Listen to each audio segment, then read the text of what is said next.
Pretty sure it's that grandma song. Chris, like a Rumble server into your apartment building. Play the Zelda chord. Oh, now it's working on YouTube. I wonder why my internet does that. I could just stream on Rumble for the rest of the night, I guess. Fuck it. Oh, boo-doo-doo-doo.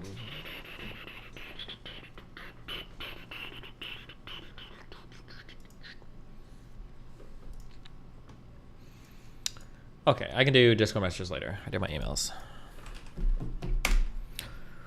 Boom.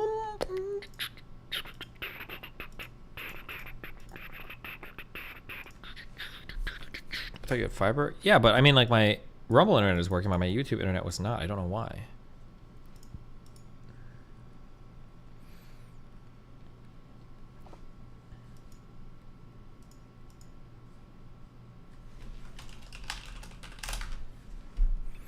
You play the beginning melody.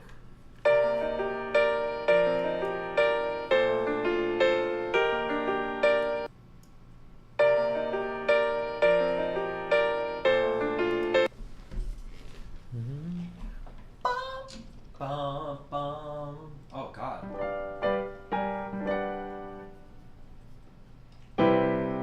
What is it? It's something like this. No. Wait, why not?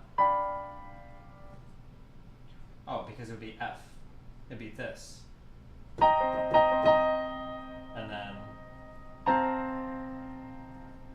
I think this beginning is a 2-5-1, isn't it? Hold on.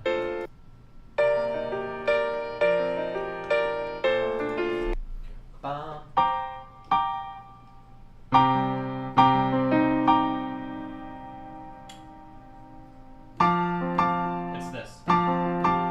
No. And then B flat, right? It's a 2-5-1 in the key of B flat, for sure. Faux show.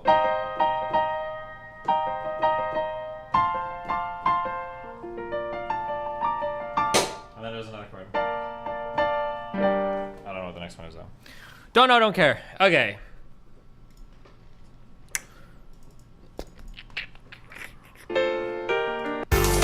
Oh my God.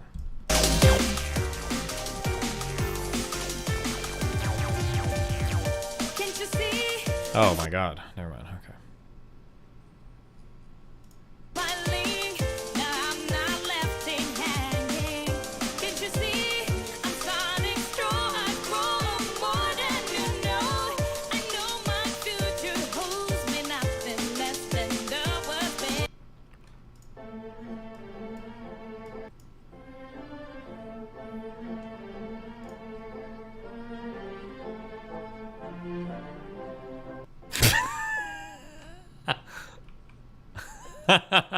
Stop. Also, Grandpa, we were wondering if you could show them your ultra rare card. My special card? Yes. Okay. I don't bring it out too much. It's very dear to me, like life itself. The Blue Eyes White Dragon. It's Seto Kaiba, Grand Champion of the world. So you do duel monsters too, eh? Well, maybe we could duel sometime. I would have more fun eating oatmeal than playing you. What? So what are you doing here then? If it's any of your business, I've come to see the card. The Blue Eyes White Dragon. In this dump? This is the card that I've been searching for. How much will you sell this card to me, old man? This card is not for sale.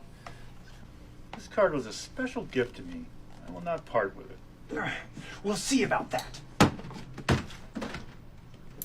Whoa.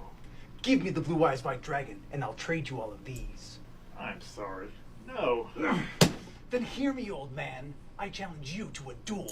Rarest card on the line. Then I accept your challenge. 2 days hence, around 7 p.m., we will duel. Meet me at my business building. My guards will let you in.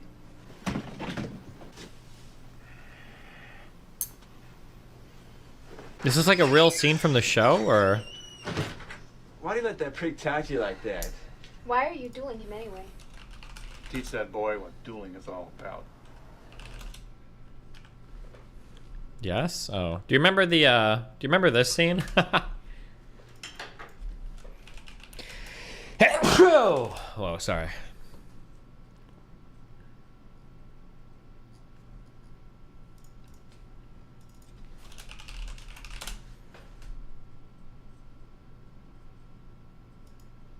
It's time for you to start learning lessons in the real world. Now I have something to give you. I think you'll be quite pleased with it. Hobson, present Seto with his gift of $10 million. Relax, you two. Everything in life comes at a price. So if you think I'm just handing this money to you, then think again. I am lending you this small fortune as a test. A test? That's right. You have exactly 1 year to return the money to me. Is that clear? But you must pay me 10 times that amount next year. If you pass this test, you will prove to me you have the business skills necessary to call yourself a Kaiba. This is all explained in your contract, Seto. Pass and you earn the last name Kaiba. Fail and it's back to the orphanage. I accept. Now that's a very wise decision on your part. My assistant Lecter is the only one allowed to help you. You have 1 year to pass. What are you gonna do, Seto? I mean, turning $10 million into $100 million in only 1 year seems impossible. Hey, don't worry. See, business is just another game.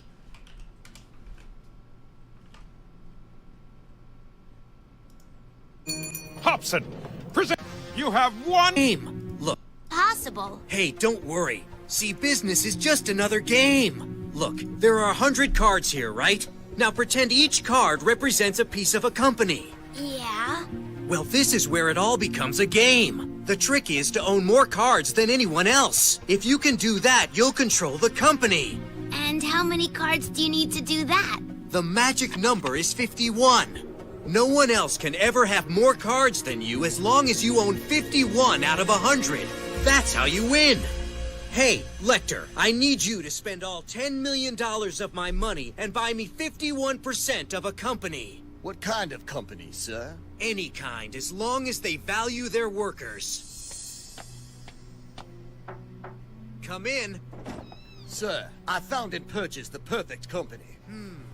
This company is known for treating its employees like family. How cool! Your very own company! Is it gonna make you all the money you need? That's a good question. You see, this company doesn't make much money, but there is a way that I can use this company to get what I need right now. Force the president to run the company my way.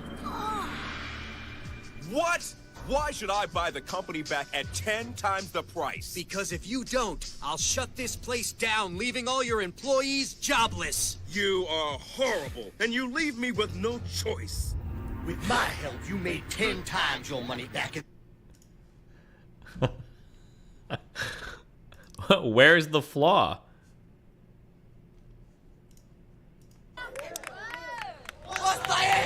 Oh.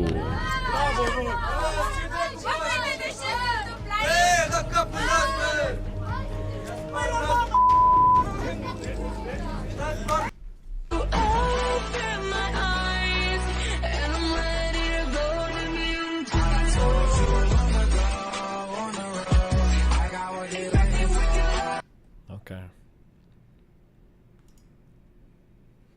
already know I'm obsessed with it. I can't get enough. Back with another milk. Help!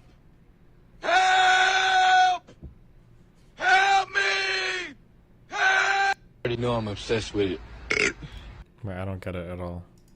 I can't get enough. Back with another milk. Help! Help! Help me! Help! I already know I'm obsessed with it. I can't get enough. I don't understand the joke at all. Am I supposed to understand the joke?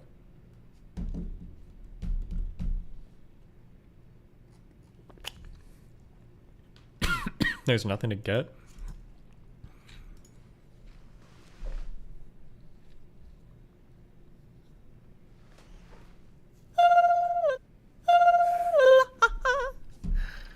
Guys, why are you looking at such dog shit memes today?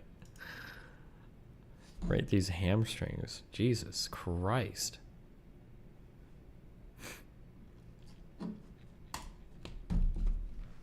Oh, I think I have an eyelash in my eye. Oh, why do they go in your eye sometimes?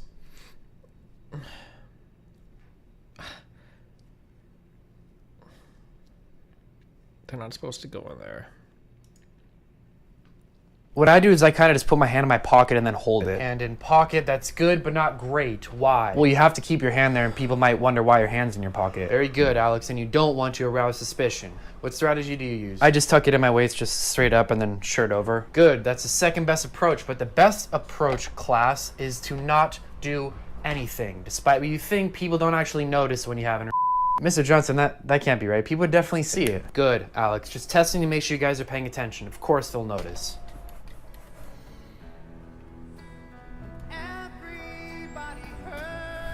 Of course they notice. What I do is I kind of just put my hand in my pocket and then hold it. And in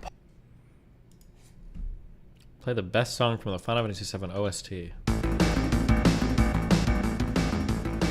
Oh, this is one of the Genova songs, right?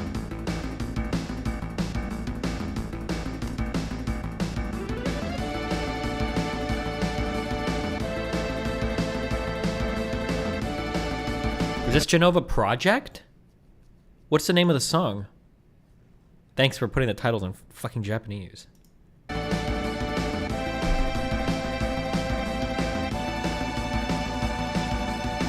Huh. Oh, is it Genova Absolute?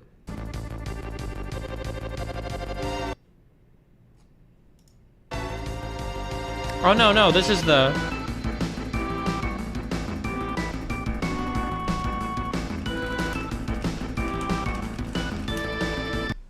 Destiny pretending he's played this game? Fuck you.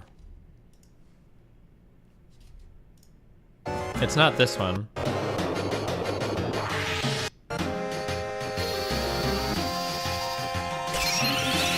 Why would you ever use this dog shit spell? This material is so bad. Oh, they played normal boss music for the last Genova fight? That's kind of lame.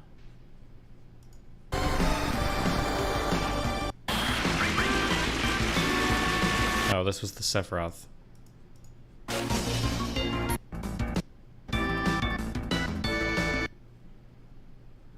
The best song is the motorcycle chase song. That's an okay song. Alright. You play... Hey, yo, Cash Rock out there. Retro.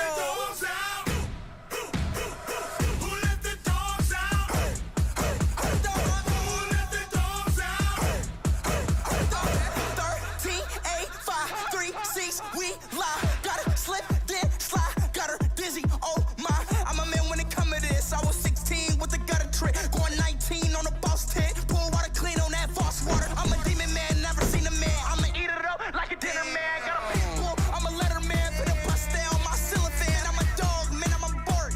No stepping out when I start. That speed gain in my heart, little boy, don't come around on my part. And I say, who let the dogs out?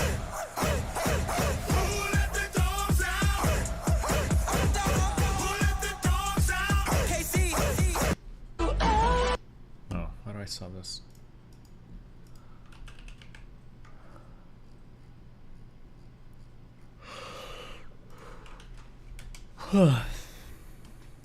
啦啦啦啦啦啦啦，反转的日子开始啦！啦啦啦啦啦啦啦啦啦啦啦啦啦啦啦！不是？哎，不是。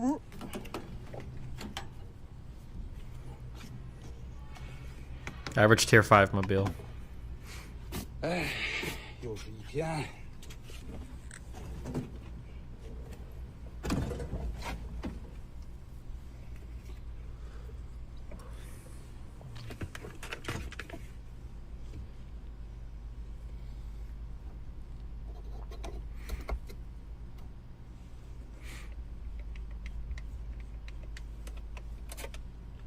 Music.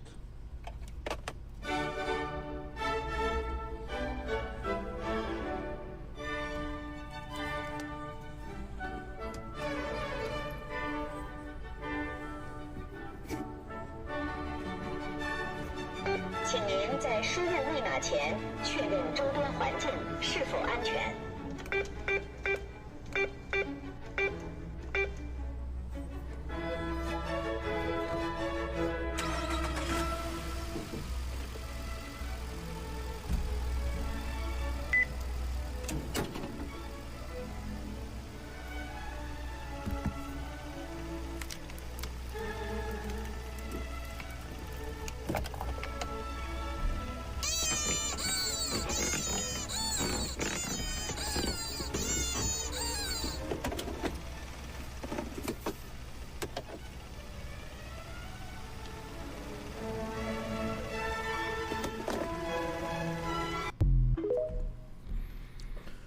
Wow, epic.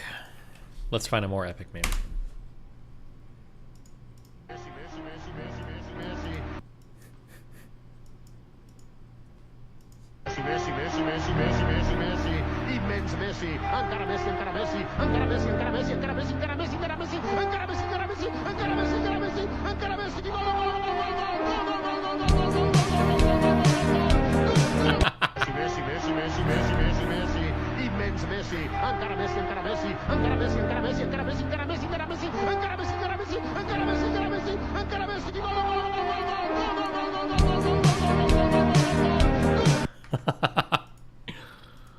He friend zoned her. Can you explain the meme? She got rejected. That's the meme.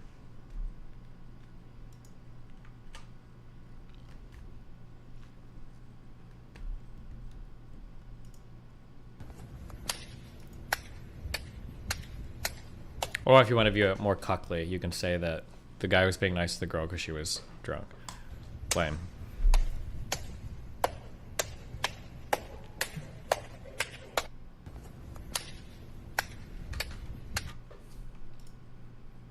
Wait, somebody's saying that Steam lets you take notes now in game? Is that actually true? Where's a notepad? Or did somebody make that up? Huh.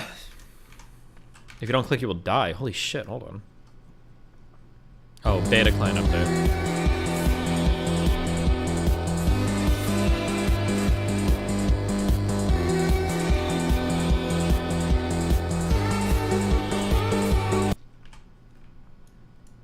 Wait, bottom right, idiot. Guides, achievements, settings, bottom right, where? Fundamentals.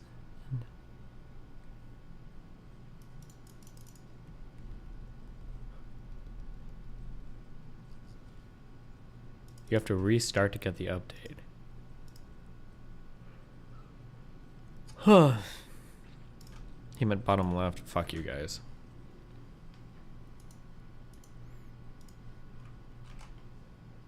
Okay, guys, listen. I need to go get something to eat, okay? I don't know why you keep linking this. Some guy's walking around pepper spraying homeless people. I don't know why. It's kind of fucked up. Seems pretty weird.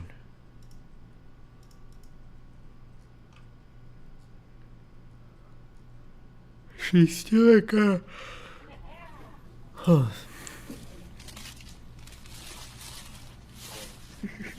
Oh, he just stole a banana. Oh. Bro, don't do that. Don't do that, bro. What's up, man? Oh, he's stealing. He's stealing. Oh, he's stealing. He's stealing. He's... You play too much, bro. He's stealing. He's stealing. He's stealing. Oh, he's stealing cheese. He's stealing cheese. He's stealing. He's stealing. Yeah, he has on a red hoodie and a blue cap. Come get him. Oh, she's stealing. She's stealing. Oh. Yep, he has on a gray hoodie and some blue jeans, and I don't know what kind of shoes. Come get him. What the hell I drink, man? What the fuck, man? Oh, they stealing. Oh, hey.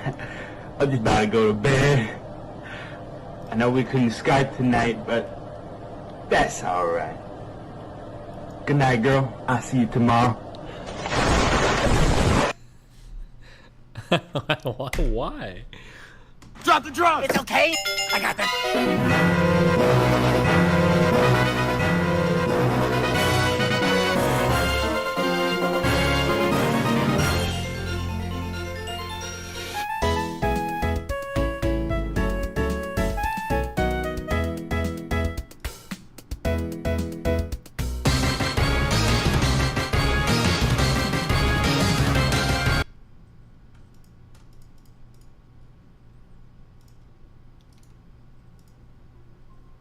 Why? Is this the... Hold on. Archer, you're about to get banned. You are banned. I already know what this is. I think I like when it rains. I just knew that boy's pappy wasn't going to the store to get the milk. It's right behind that glass where he should be. I think I like when it rains. What?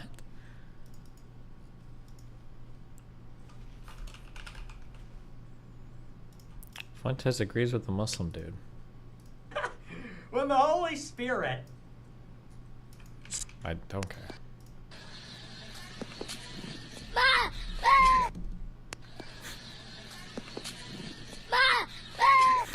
What the fuck? Okay. Can I go run to that? I'm just gonna go run and pick up food. I'll leave my stream on, okay? Should I leave my stream on? Grimes comedy.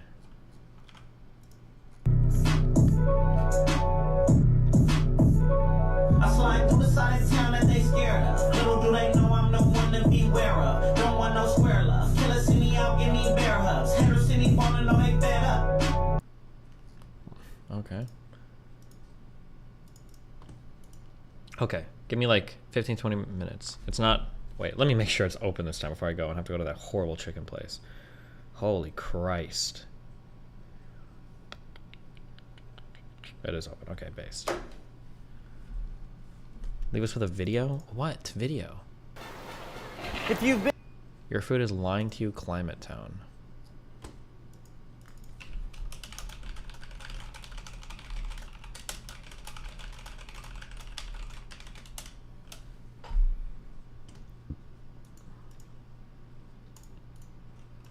Turn on XQC as a babysitter? Oh, true. I should just play against XQC.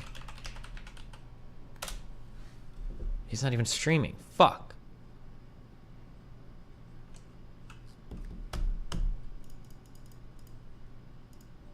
You have hundreds of monies, just order? They don't do delivery. Oh, true. Actually, let me leave you with this video. This is very good and educational. This is what you should be watching. This is a classic. Classics to my beats, okay? Alright, I'll be back.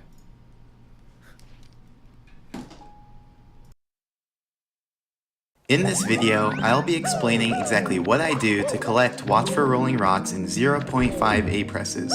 But first, we need to clear something up, because every time I post a half A-press video, I get the same comments over and over asking what it means, even though I always have a whole paragraph in the description explaining it, which even starts with, if you're wondering what a half A-press is, read this before commenting to ask. But maybe what you guys need isn't a paragraph. Maybe you guys need an example. So, consider Wing Mario over the rainbow. Not even the whole star. Just consider getting to that cannon platform, which is a necessary part of getting the star. So, how many A-presses does it take to get there? Well, if you say 0, that's wrong, because then Mario can't go far enough. If you say 1, well, it's true that Mario can get there with 1, but we can do a little better. We can do it in half an A-press. To do that, we start the level already holding A, and then we use that A-press to reach the platform. Now, hold on. I know what you're thinking. An A-press is an A-press. You can't say it's only a half. Well, TJ, Henry, Yoshi, hear me out. An A-press actually has 3 parts to it. When A is pressed, when A is held, and when A is released. And together, this forms one complete A-press. Now, usually it's the pressing that's useful, because that's the only part that makes Mario jump. However, Sometimes it's sufficient to just use the holding part, which allows Mario to do little kicks, to swim in water, to fall slowly while twirling, and to fall slowly with the wing cap. And as for the release, well, there's currently no cases where that's useful or important, so don't worry about that part. Now, if we map out the required A presses for Wing Mario Over the Rainbow, it would look like this. We merely need to hold A to reach the cannon platform, we need to press A to launch from the first cannon, and we need to press A again to launch from the second cannon. So, how many A presses is that total? Well, it appears to be 3, and if we were doing this star in isolation, then yeah, it would be 3. But, in a full game A button challenge run, there are other A presses that occur earlier in the run, such as this A press needed to get into the course. So, if we take that A press into consideration as well, then how many A presses would it take? The naive answer would be 4, 1 to enter the course, and the 3 within the course that we established earlier. However, we can do better. We can actually do it in 3 by simply holding out the first A press to be used for the half A press, because the half A press only required A to be held, not actually pressed. So in this fashion, Wing Mario Over the Rainbow only adds on an additional 2 A presses to the run, since the first A press just leeches off of a previous A press. So to capture this phenomenon, we call it 2.5 A presses. On a single star basis, you'd round that up to 3, but in a full game run, you'd round it down to 2. So, in conclusion, since that first A press counts in some contexts, but adds no additional A presses in other contexts, we refer to it as a half A press. So, going back to the video, you can see that I start the level with the A button already held, as indicated in the bottom left corner. And so in the full game run, this A press will just leech off of a previous one, and so it won't incur an additional A press. Okay, glad that's explained. Now, what am I doing in the video? Here, I'm using a trick called Scuttlebug Transportation. You see, like most enemies, Scuttlebugs have a home, which is just a point in 3D space, and they'll patrol a certain radius around that point. So, if Mario enters that radius, they'll lunge at him to attack. But, unlike most other enemies, a Scuttlebug's home can change positions, because if a Scuttlebug bumps into Mario, the Scuttlebug's home will update to where the Scuttlebug was when the collision occurred. So, by strategically luring the Scuttlebug to the edge of its radius and bumping into it, we can effectively transport the Scuttlebug and its home. So, that's what I'm doing here. Note that we can't actually transport a Scuttlebug to outside of its native room. They actually get stuck at the door. So, if your dream was to bring all the Scuttlebugs together for one big jamboree, I'm sorry, but it's not gonna happen. Also worth noting is that Scuttlebugs will actually disappear if they walk into a wall while too far below their current home. So I do have to be careful to avoid that. It's pretty weird if you've never seen it before, but I'm pretty sure they did it so that if a Scuttlebug jumps into a hole, it wouldn't just walk around down there. Anyway, I'm transporting the Scuttlebug to the corner right below the Watch for Rolling Rock star, because next I do a trick called Scuttlebug raising, and here's how it works. On the left, I show a bird's eye view of the scene, and on the right, I show a view from the side.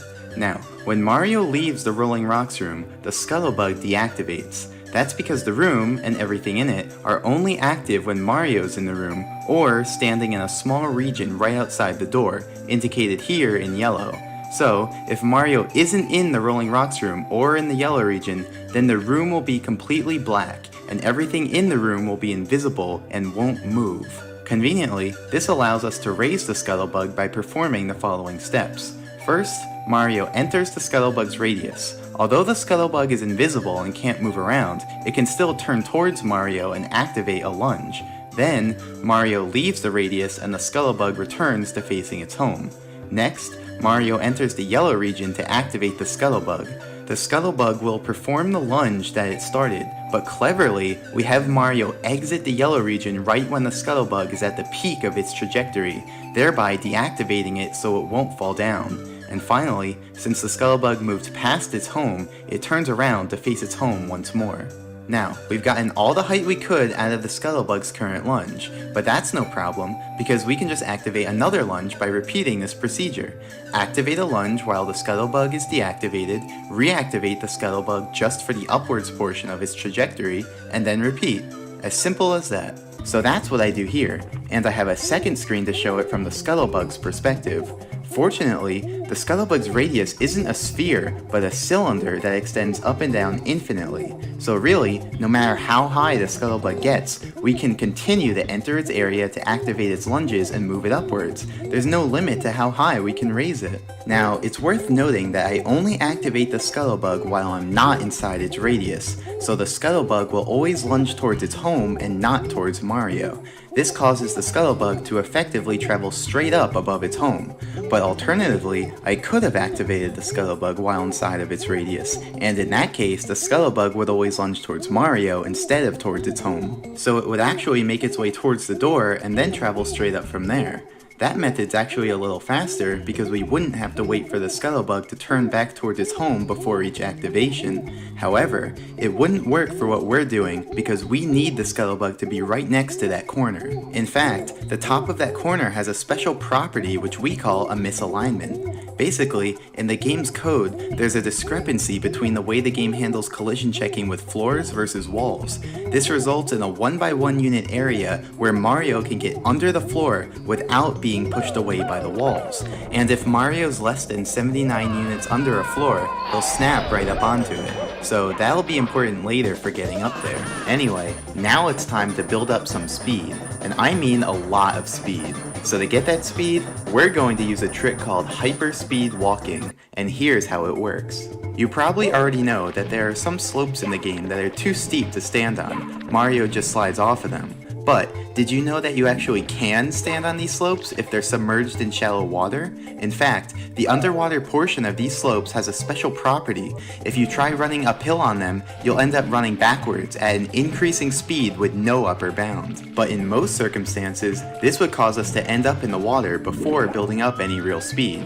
We can get a little more speed by running nearly parallel to the slope but ever so slightly uphill, but eventually the slope runs out, or we move too fast to round a corner. But there are some ways to have Mario walk while staying in place. For example, if there's a wall perpendicular to the slope, then we can use that.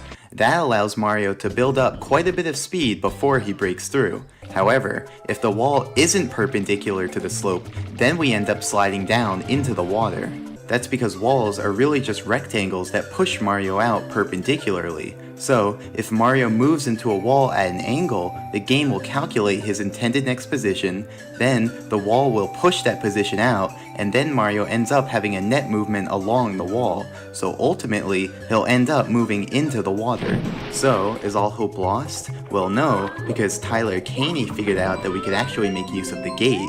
You see, the bottom of the gate is a ceiling, and the game doesn't like putting Mario too close to the area right under a ceiling because it doesn't think he fits. So, if we have Mario move backwards into the ceiling, the game will choose not to move him, so we're free to build up speed in place. But not infinite speed, because we'd end up breaking free if our speed moved past the gate. So what do? We turn to redirect our speed out of bounds. Notice that we now have enough speed so that our intended next position is past the wall and out of bounds. And since the game doesn't like placing Mario out of bounds, it doesn't move him, and instead just lets him stay in place, just like the ceiling. But unlike the ceiling, out of bounds goes on forever, so we can essentially build up as much speed as we want without having to worry about breaking free. So now I do just that. Open the gate, use the ceiling of the gate to build up some speed, and then redirect my angle out of bounds to build up the rest. Now, you're probably wondering what I'm going to need all this speed for. After all, I do build up speed for 12 hours. But to answer that, we need to talk about parallel universes. And if you thought my other tangents were complicated, just you wait. Okay, so Mario's position is a floating point number, but it's converted to a short when the game uses it to test for collision with floor triangles. In other words, Mario's position can basically be any decimal number, but it's converted to an integer between negative 32,768 and positive 32,767 inclusive. So, any fractional portion is truncated, and numbers too big or too small are moved into this range using the modulo operator. Graphically, that means that the position used for floor detection is always inside of this box. So if Mario's in that box, then his actual position and the position used for floor detection are the same, albeit maybe off by a single fraction due to the truncation. But if Mario leaves that box, then his actual position and the position used for floor detection will separate, since the position used for floor detection will just loop back around to remain in the original box. So now I ask you this. Here's the course. So if Mario is standing way over here where there's no land, but the position used for floor detection is on land, can he stand over here? The answer is yes. As far as the game sees it, Mario is in fact above land over here because the game actually checks for land over here. So, for all intents and purposes, there is essentially land over here, a copy of the original map, and this is what we call a parallel universe, or a PU. And this applies to every one of these boxes, so there's actually a grid of nearly infinite PUs. Here is a to-scale diagram of the PU grid. As you can see, the PUs are actually pretty far apart, but I'll be taking some creative liberties and drawing them closer together for the sake of clearer visuals. Now, PUs aren't as glamorous as you might think. The graphics are only found on the original map, so the PUs are completely invisible. Furthermore, PUs have no objects, like elevators or item blocks, no enemies, no items, like coins or stars, and not even any walls, so really, it's pretty barren. Furthermore, the N64 console will actually crash if you go to a PU and let the camera follow you, but luckily, we can avoid that crash by fixing the camera in place on the original map before leaving it, though that does make it even harder to tell what's going on in the PUs. So, as you just saw, you can travel to a PU if you have enough speed, but it's not as simple as you might think. If you have just enough speed to reach the PU one over, it won't actually work. That's because the game actually checks if Mario is above land at each quarter step of his movement. That means the simplest PU movement is moving over 4 PUs at once. That way, each quarter step is above land and therefore valid. For simplicity, we call this quadruple PU distance 1 QPU. Now, up until this point, I've been glossing over a very important detail, which I now need to clear up. What if I told you the distance Mario moves isn't necessarily equal to his speed? For example, look how fast Mario moves at 31 speed on this flat slope, and now compare it to how fast he moves at the same speed on this steeper slope. In both cases, he has about the same speed, but clearly he's moving at different rates. That's because the distance Mario moves is only a portion of his actual speed, and this portion depends on the slope of the ground. The steeper the slope, the smaller this portion is. Note that it only depends on the steepness, not whether Mario's facing uphill, downhill, or sideways on the hill. In these visuals, blue will represent Mario's actual speed, and green will represent the portion of it that he moves, which we call Mario's de facto speed. So in these 3 pictures, Mario has the same speed, but he has different de facto speeds since he's standing on slopes with different steepnesses. So, if we want to move 1 QPU, it's not sufficient to have QPU speed. We need QPU de facto speed, which often means our actual speed will need to be greater than 1 QPU to compensate. So to reiterate, we need to increase our speed until our de facto speed syncs up with 1 QPU, and the speed needed to do this is called the sinking speed. So in this diagram, the blue arrow represents the sinking speed. When we have that speed, the quarter steps of the de facto speed sync up with the PUs, and we can move. Now, what I'm showing here is just the lowest, or first sinking speed, aka the speed to move exactly 1 QPU. If we increase our speed, eventually our de facto speed would sync up again when it covers a distance of 2 QPU, and so we'd be able to move at that speed, which is 2 times as fast as before. So in general, any multiple of the lowest sinking speed is itself a sinking speed, and will cover multiple QPU at once. So remember, every slope has a different set of sinking speeds, and this can make rounding tricky.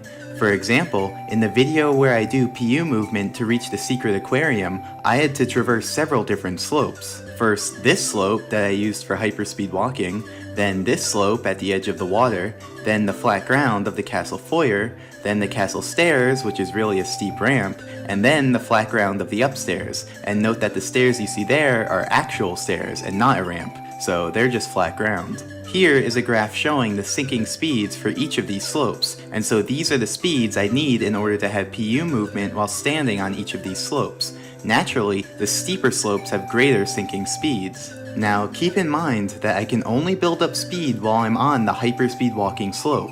Once I leave it, I can't generate any more speed, so my speed will only decrease from there. So to successfully perform this PU route, I better have generated enough speed to meet each slope's sinking speed in turn. For example, let's say I build up enough speed to reach the first possible sinking speed, and I use that to go to the next slope. Then I could let my speed drop until I reach this slope's sinking speed, go to the next slope, let my speed drop again until I reach this slope's sinking speed, go to the next slope, but then I have a bit of a problem. I have less than the required sinking speed and no way to gain any more. So is this route just impossible? Well, no, because these are just these slopes' first sinking speeds. But remember, any multiple of these will work as well. So now let's factor in each slope's second sinking speed as well. These speeds allow Mario to move 2 QPU at once instead of 1. So now, if I instead build up enough speed to reach the second sinking speed of that first slope, then I'll actually have enough speed to meet each sinking speed in turn and complete the route. And if that didn't work, we could have considered each slope's third sinking speed and so on until we did get it to work. However, which sinking speed we need to reach initially is kind of a big deal, because reaching that first sinking speed takes about 12 hours, and reaching that second sinking speed takes about 25 hours. So if there's a way to use a lower sinking speed initially, then that's a 12-hour save. So, how much speed will we need to generate for the Watch for Rolling Rocks star? Well, keep in mind that even with access to unlimited horizontal speed, we don't have any improved vertical mobility. So to get to the top of the course, we need to travel up slopes and ride up elevators. So this will be the basic route. Start on the hyperspeed walking slope, navigate along the path up from the lake, ride up this elevator, ride up this other elevator, make our way onto the amazing emergency exit platform, which is the highest point we can reach, and then launch to the Watch for Rolling Rocks platform. By itself, that still won't be enough height, but the scuttlebug we positioned will provide the extra bounce we need. So this is the graph of the sinking speeds of these slopes. Unfortunately, we run into a bit of an issue with the path up from the lake. That area is actually made up of dozens of floor triangles that each have different slopes. But that didn't stop me. After careful observation and scrutiny, I isolated 6 triangles which I named T1 through T6. These triangles have strictly decreasing steepnesses, so we can meet each of their sinking speeds in turn.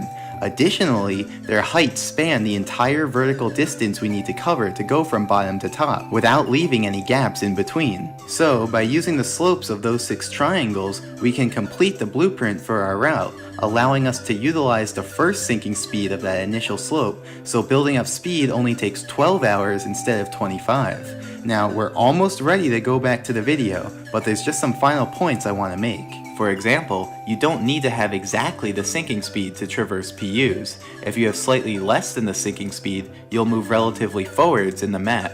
If you have slightly more than the sinking speed, you'll move relatively backwards in the map.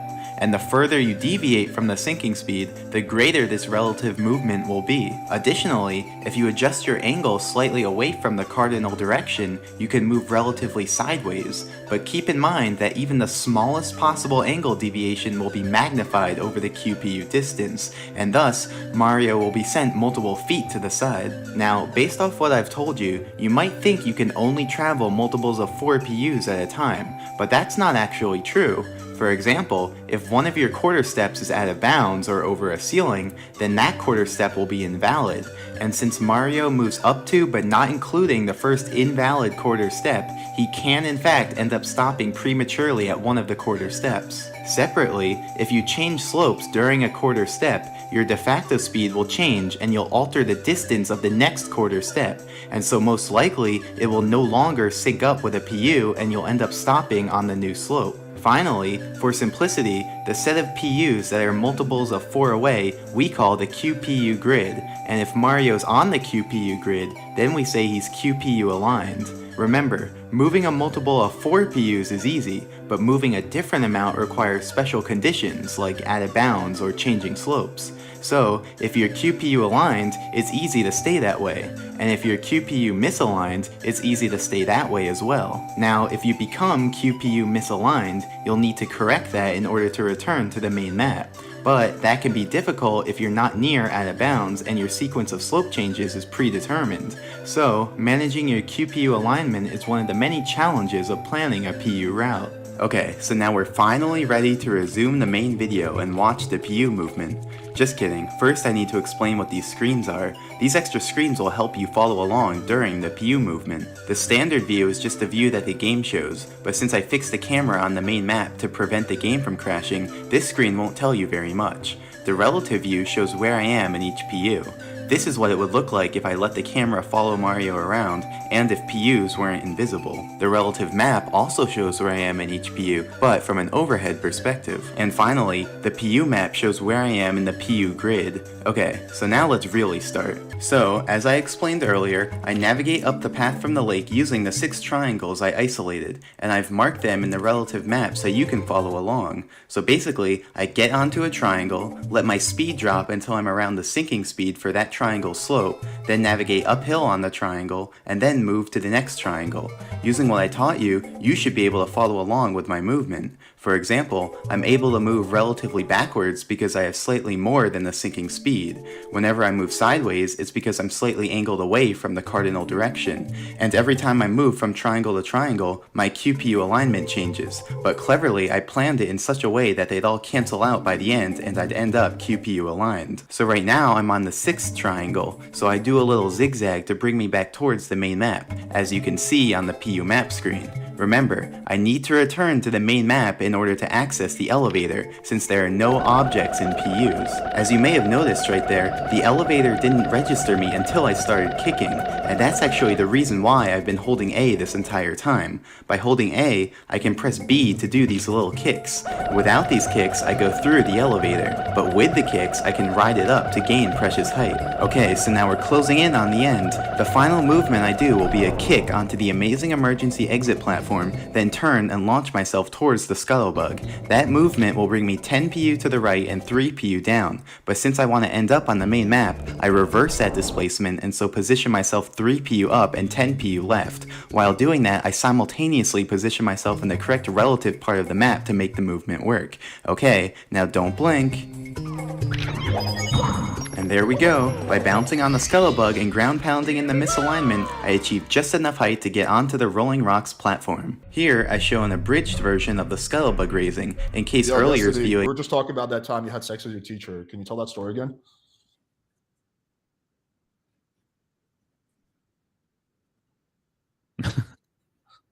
Dude. But sorry, hi Destiny. Sorry, just to dive back into it. So just with that example though, so in that example, if the kid's like 13 or 14 and he still says like, yeah, like it was cool, I liked it, I knew what I was doing, and I want to do it again, why would that woman go to jail in that case? Based on your view of let's actually bring Destiny into the mix and kind of fill him in, and then I'll answer that question. Have you been watching this, or are you just coming in now? No, I'm just coming in now. Yeah, so let's kind of explain to him really quickly where we're at with this discussion, because otherwise he's going to be like just lost. So basically, right now we're having a debate about the impact of teachers having sex with their students, whether it should make a role where the teacher was female or male. So Macabre, I think, has a similar position as you, is that it doesn't matter whether the teacher was female or male, right? It's equally wrong either way. The argument I've been making is that there's kind of needs to be nuance to it, and if the student was like a 17-year-old male and the teacher was like a 30-year-old female, and like it didn't negatively impact the student's life, I think that should be different punishment compared to the fact if it's like a fucking 30-year-old male and 16-year-old female and that chick is like traumatized, you know? So that's kind of where we're at with this discussion right now. Yeah, so just to nuance that, so because we kind of switched the argument. So at first we were talking about there's a difference between a male teacher and a female student sleeping together than a female teacher and a male student.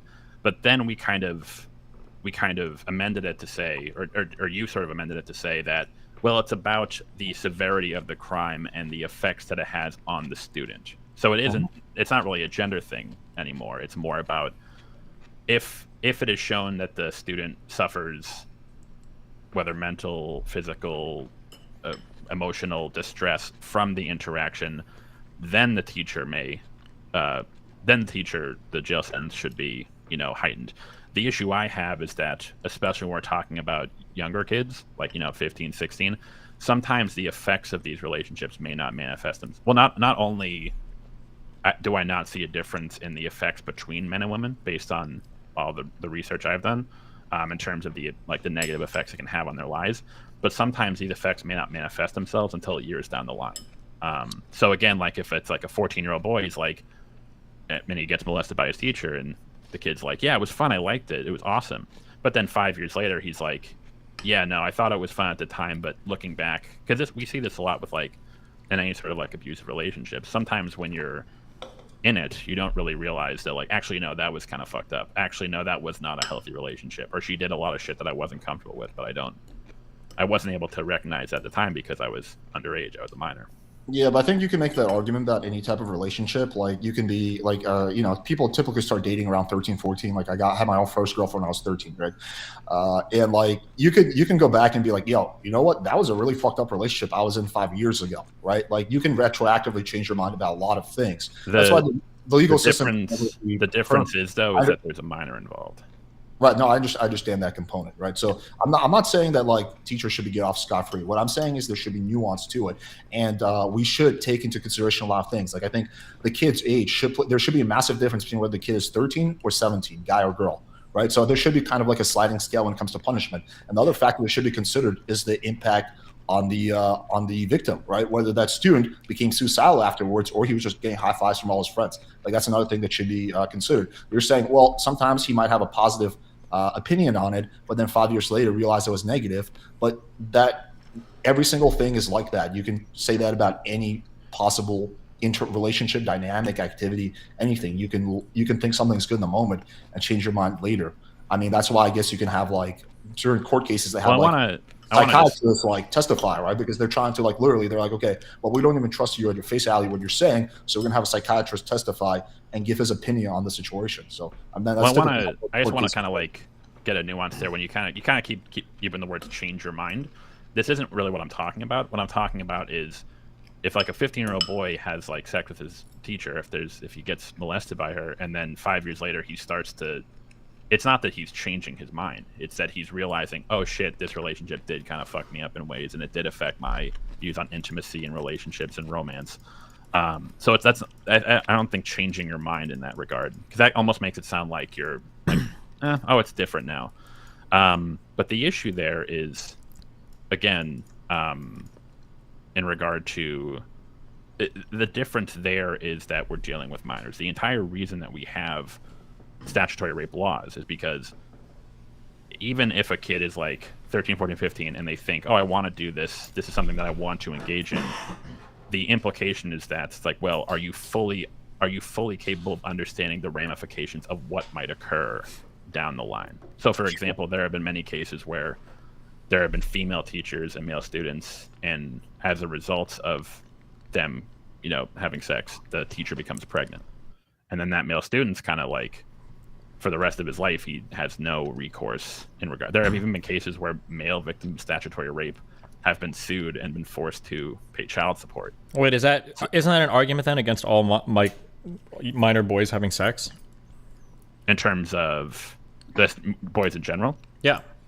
Well, the difference there is in one case because he is having sex with someone who is above age. Again, yeah, but what's the difference there? Like girls that are below age can still get pregnant, right? Yeah, but in this case, we're talking about the punishment. We're talking about the punishment that should be dealt out to the individual. So the teacher, in this case, again, but it sounds like can't you get if the standard here for informed consent is you can have sex with a person, but you can't actually when you're a minor because you're not informed of all the potential negative outcomes like child support or somebody getting pregnant. Wouldn't that make it equally immoral for a 16-year-old boy to have sex with a 16-year-old girl? Well, no. Well, because she could still get pregnant and then sue him later for child support and all that too, right? And it could be equally as devastating for the victim. But I think the difference here would be in the case of what would the punishment be for the adult in this scenario. Okay, let me ask you like this. Okay, do you think that, for example, all right, let me start off with a really basic question. You would agree that whether the kid is 13 or 17 should affect the punishment that the teacher gets, right? In terms of statutory rape? In terms of how many years they go in jail for. So meaning someone who has sex with a 12-year-old kid should go to jail much longer than someone who has sex with a 17-year-old kid. Would you agree with that? Yeah, I think that's fair.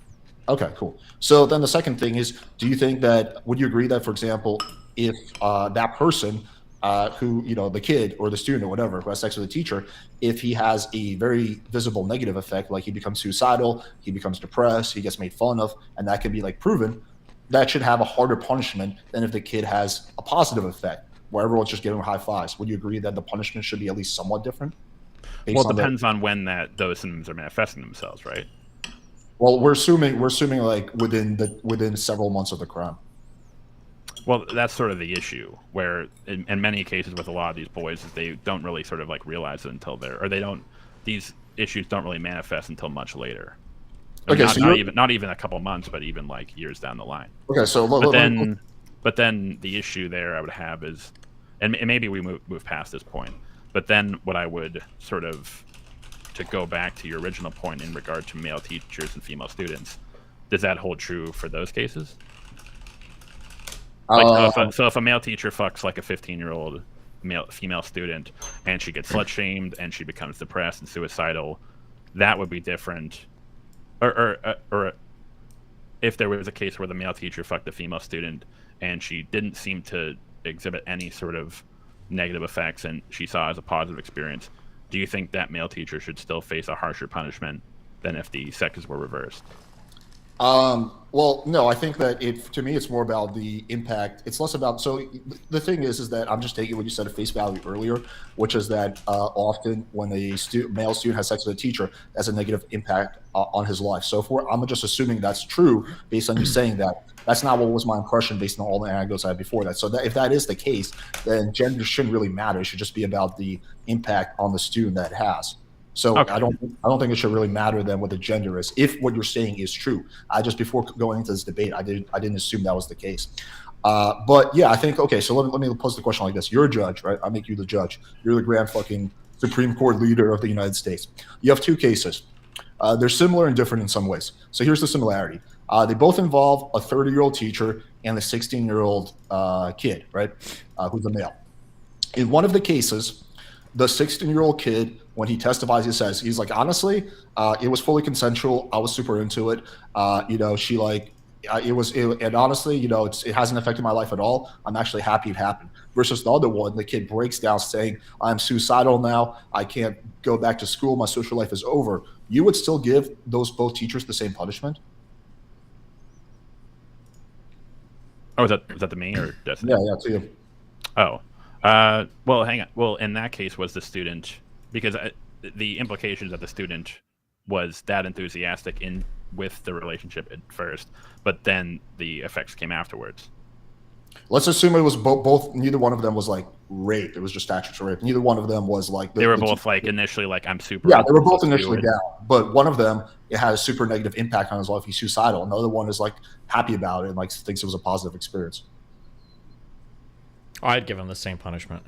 Yeah, I'd probably stick with that, because the issue there is that, because I think the issue when we're going back to when we're talking about, the effects that might come later, or like if we're talking about like if they're a 13-year-old and like, because again, like I think you agree that like, well, if they're younger, but if the kid's like 13 and he still thinks it was awesome, why should that be a harsher punishment? Because we kind of agree that there's something else, there are some gray areas there. So the issue, the best way to sort of accommodate for them is to just give them the same punishment. Well, I think that I disagree with that. I think with pretty much every crime, we have aggravating and mitigating circumstances. That's how literally every single thing works, including murder. We look at all those things. So why would this be any different? Like, why would we not look at aggravating and mitigating circumstances? And because the crime itself isn't based on the effects, like it isn't based on the specific effects, whether it was positive or negative. It was the fact that the adult in the situation engaged in sex with a minor. That is the issue right there. Whether that minor thinks it was like a good thing or they didn't like it after the fact, when the teacher in that situation said, yes, we're doing this, that. But why is it if I drink and drive and I hit Destiny, and one of the examples he's fine, the other one he is in a coma, I get a much bigger punishment if he's in a coma? My action was exactly the same. I was recklessly drinking and driving, but my punishment will be totally different. Why would that be the case there? Well, it's not, because in one case that you're committing the same crime, drunk driving, but in one of those cases, in that situation, is causing a lot more harm on Destiny. So wouldn't it be the same thing here? If one of those situations are causing a lot more harm on the student, therefore that should be worthy of a bigger punishment. If the harm is issue, but again, the issue is that for a lot of these cases, like this sort of trauma and stuff, the repercussions don't come. It's not like a thing where it happens like immediately after. Yeah, but you can make the same argument. Destiny's fine for the first 5 years, and his back starts hurting, and then he's a cripple and can't walk. Like, you make that argument about anything. Yeah, but in that case, we kind of go back to my argument where it's like, if like 5 years after the fact, the student like comes out and says, "Hey, actually, I'm realizing that like that was really fucked up. I'm suffering from anxiety, depression, what have you." You kind of agreed that we can't go back and like jail that teacher. Gets like, well, because there's limits on like how long you could convict someone for. I forget what that term is, but yeah, we have limits on that. Yeah, but I think so in that case, the thing would be, it's like, okay, well, you're committing statutory rape, and thus the punishment for it should be the one for statutory rape. I just don't see why statutory rape would be treated differently than like every single other crime where we consider aggravating and mitigating circumstance. So that's what here's a better. I think this is a better, because we're kind of going to the. Wait, can I give you? Sorry, can I just give you right here? Just real quick, just because maybe we can kind of clear it up with this one.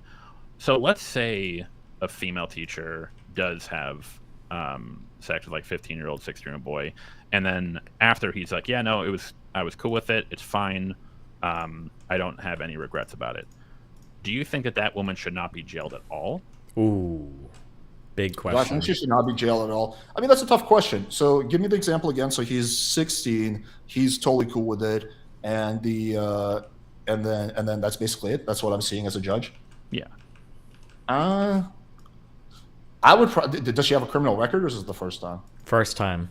First time. Yeah. If I was the judge, this is going to be a hot take. If I was the judge, I'd probably take away her teaching license, put her on probation for 3 years. But yeah, I would probably not put her in jail. Damn. I think we have enough serious fucking criminals who are doing like very malicious shit that's hurting a lot of people, and our jails are overfull, and we have the highest incarceration rate in the world. That the last thing we want to do is put hot teachers away who are not really hurting anyone by fucking. So only the hot teachers would escape punishment in your world? Alex, you gotta. Well, the hotter the teacher, the less the punishment. Wow. If as the judge, I suspect that the teacher is busted, then like that.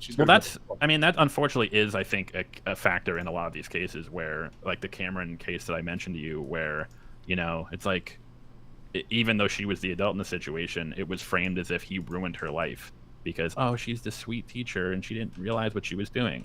When in reality, like she knew what she was doing. Well, I don't have like a hard position on whether she should get jail time or not. I think if you want to make an argument that she should go jail for a few years, I'll be okay with that. The only point I'm making is that I think the punishment should be different. I think we should take into account the victim impact like we do with every single other crime when deciding on the sentence. I don't think that let's just assume the age is the same. 16-year-old male student and a 30-year-old female teacher, the dude is like super happy about. He's like, yeah, I fucking loved it. Like kind of like my friend is talking about. Versus we have a 30-year-old male teacher, 16-year-old female student who's like depressed, says that she felt taken advantage of, says she's suicidal. Like I just don't think those two should go to jail for the same amount of time. Like I think there should be a difference. Ooh. Well, I think the issue there is that when kind of going back, even if I still would probably say like they should be sent to jail for the same amount of time, even if if it was the teacher and the student had a positive, like they said they had a positive experience versus a negative one, I think it should be the same. Now I could maybe see an argument, because in a lot of these cases it doesn't just stop there. It kind of like it'll start with that one encounter, but then the kid's like, actually I'm not comfortable with this, and then the teacher will kind of get a lot more possessive, like they'll threaten them, they'll do all this like really fucked up shit. And that's kind of when the kid realizes. Well, yeah, that should be a massive aggravating. Well, yeah, but in those cases, so I could maybe see an argument for, hey, maybe if like there was like it was that sort of shit where it was like the woman was being very predatory and like way more like intense and like manipulative, maybe I could see an argument for like, okay, maybe we should give her a longer sentence than this woman. But I think the idea that a female teacher like molesting one of her male students not going to jail at all, I think that's the linchpin where it's like that to me sounds insane. Yeah, I don't have a firm position on that. If you think she should go jail for a year or two, I'm not gonna like fight that. I'm just saying that the punishment should be different. And I do agree with you that how predatory the teacher was, regardless of sex, should play a role. Was there coercion involved? Like that's a huge factor.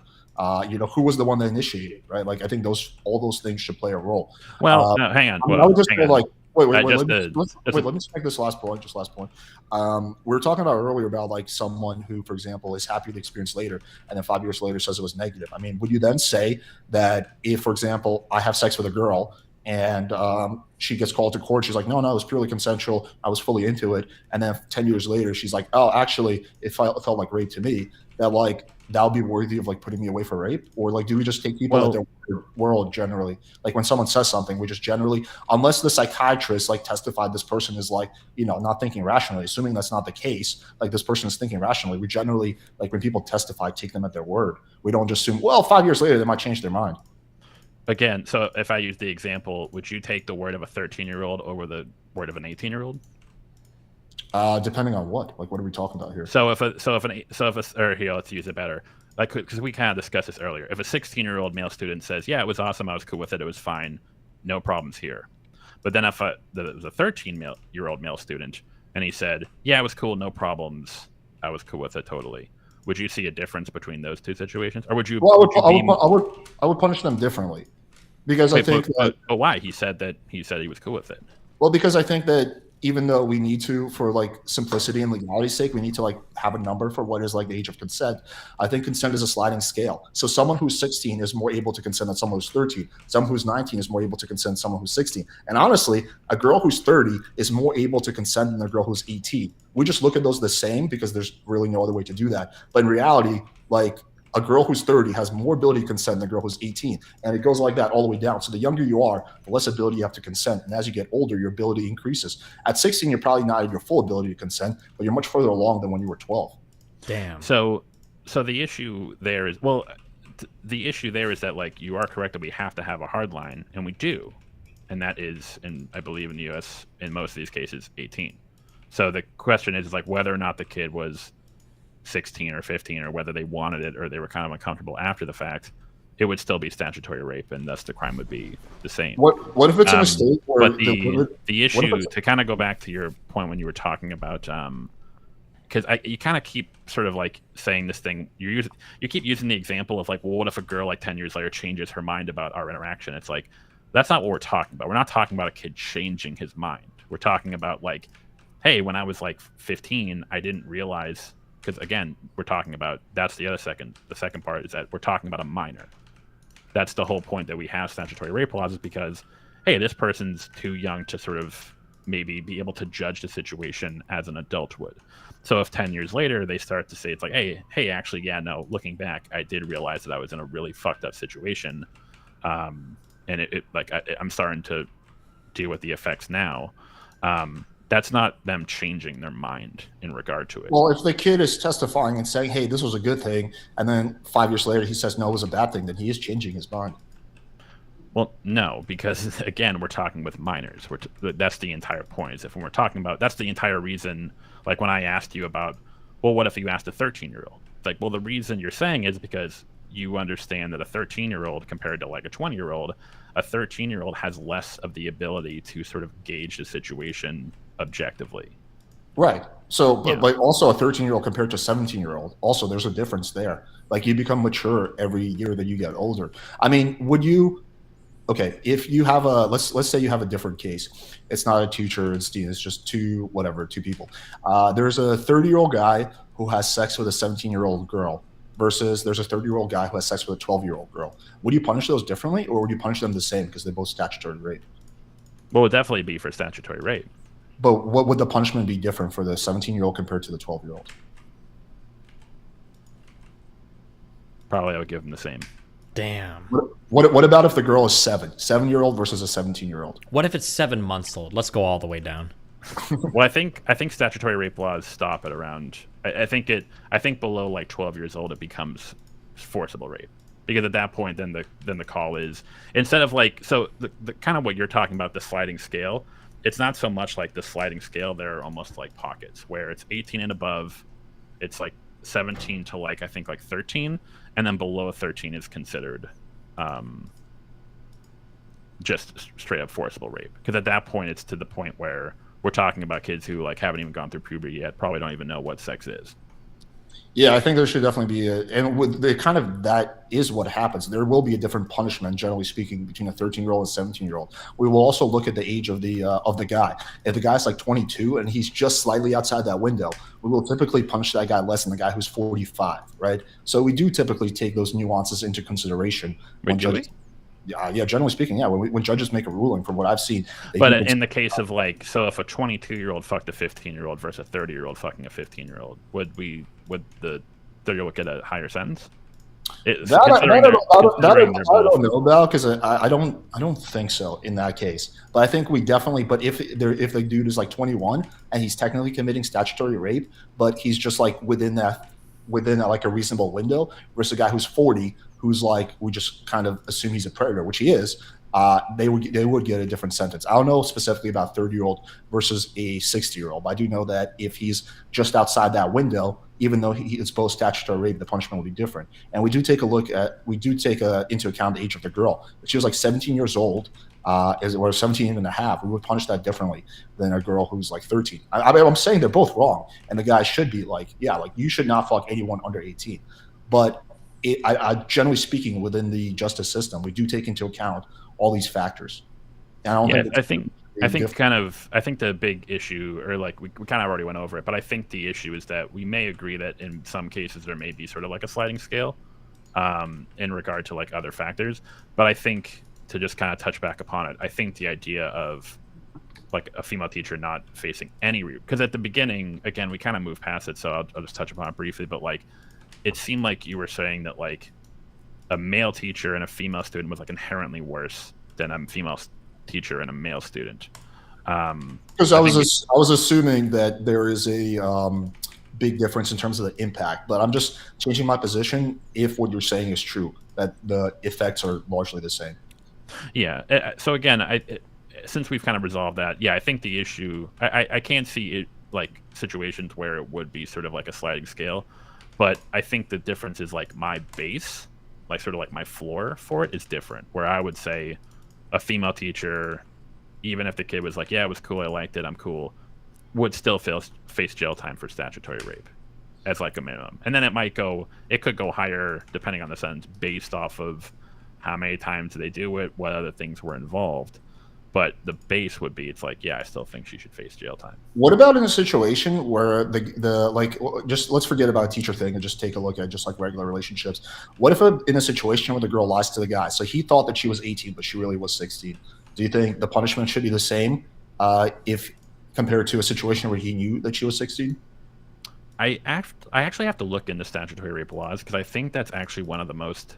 Well, just your personal opinion. Just as a super minor, super quick legal aside, a statutory offense means that you do not need mens rea for the actual offense itself. Mm-hmm. Meaning that, like, if you go to fuck a prostitute and she shows you an ID, and the ID says that she's 22 years old, and then you have sex with her, and it comes out that she was a minor, it's a statutory offense. It doesn't matter if you knew or not. You're still fully liable for the... Yeah. But I think that's wrong. Like, I think that should play a role. I guess I'm curious where you stand on that, Mac, and you as well, Destiny. Yeah, Mac. Do you think if the guy was lied to and he thought the girl was 18, he thought he was, like doing everything by the law, but she lied to him, she was 16. Like, do you think that guy should get a different punishment compared to someone who knew the girl was 16? So I think, well, in the first case, obviously it doesn't apply to the teacher, because obviously the teacher knows. No, I'm just moving past that onto this. I know that has been sort of like a controversial aspect of statutory laws, of where it's like, if a guy's at a bar and a girl's there and they go home and fuck, and then later it finds out, hey, she was actually like 17, she had a fake ID, it's like, well, in that case, if he might be still liable based on the law, but was it reasonable to assume that he presumed that she was over 21, or at least over 18 in that circumstance?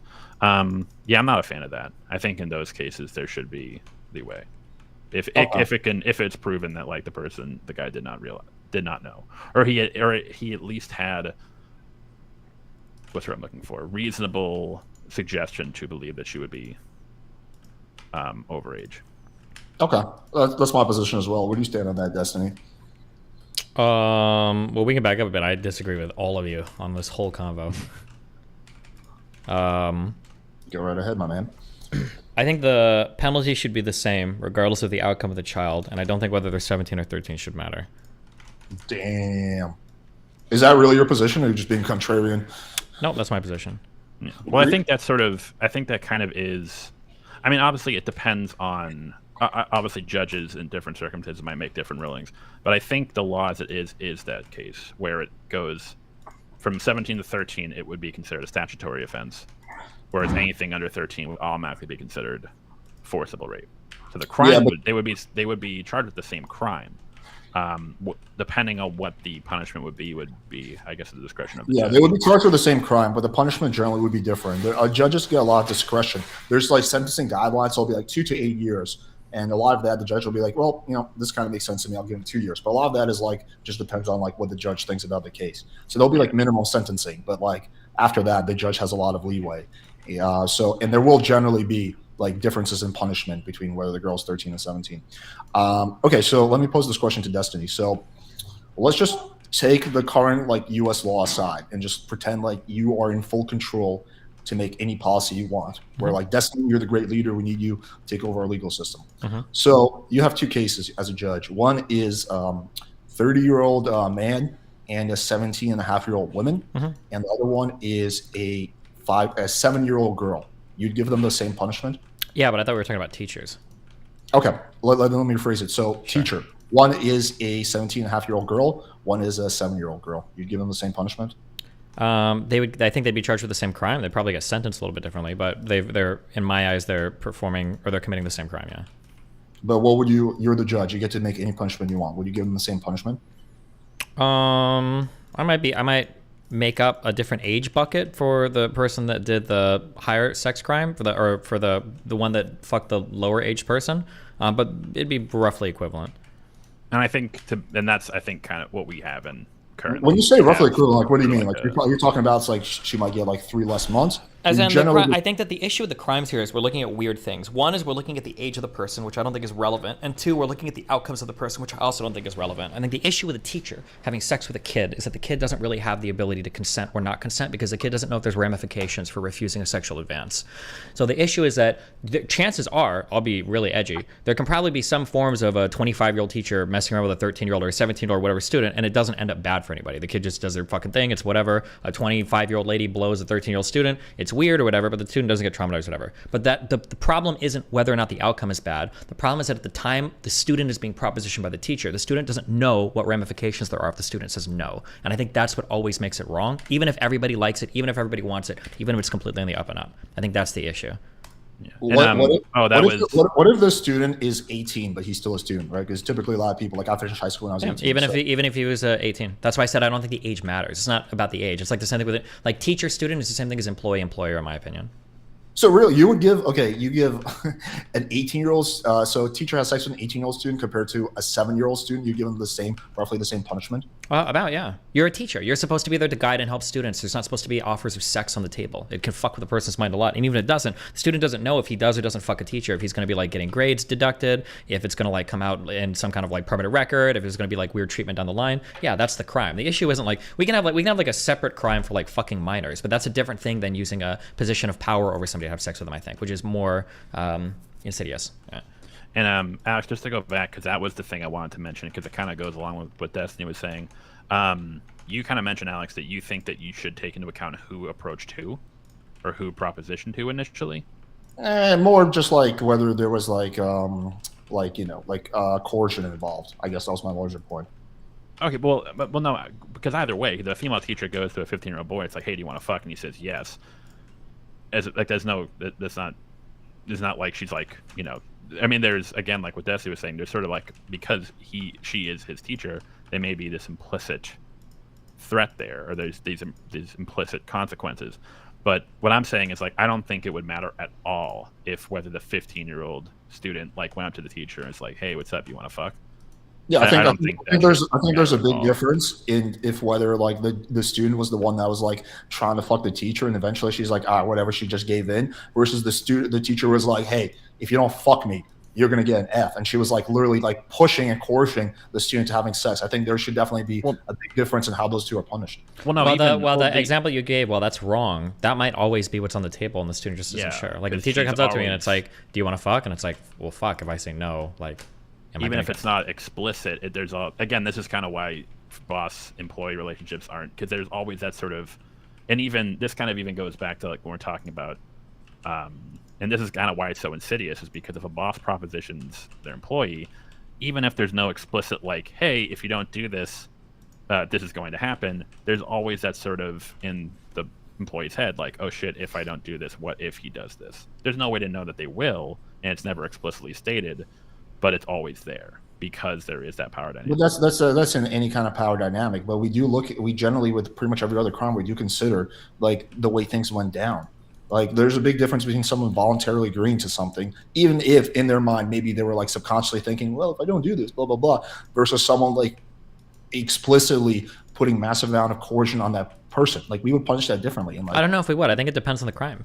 So, for instance, regardless of what we feel about whether or not the Tates did it or not, but like in Romania, for instance, we talk about like sex trafficking. It doesn't matter if the person can fully 100% consent to everything that's happening the entire time, and the prosecution still wouldn't take that into account. They would say that you were a victim, you were deceived, they brought you out, even if you like it, even if everything turned out okay, even if you whatever. Witness testimony can never exonerate somebody being accused of sex trafficking because the witness isn't relevant at that point. And I think it would be similar for like a employer-employee or teacher-student or whatever. And that, like, even if the student's like, oh no, it's good, I like it, like, the teacher didn't know that at the time. Teacher has no idea if the student is actually consenting or not, but they're still going along with the same type of action.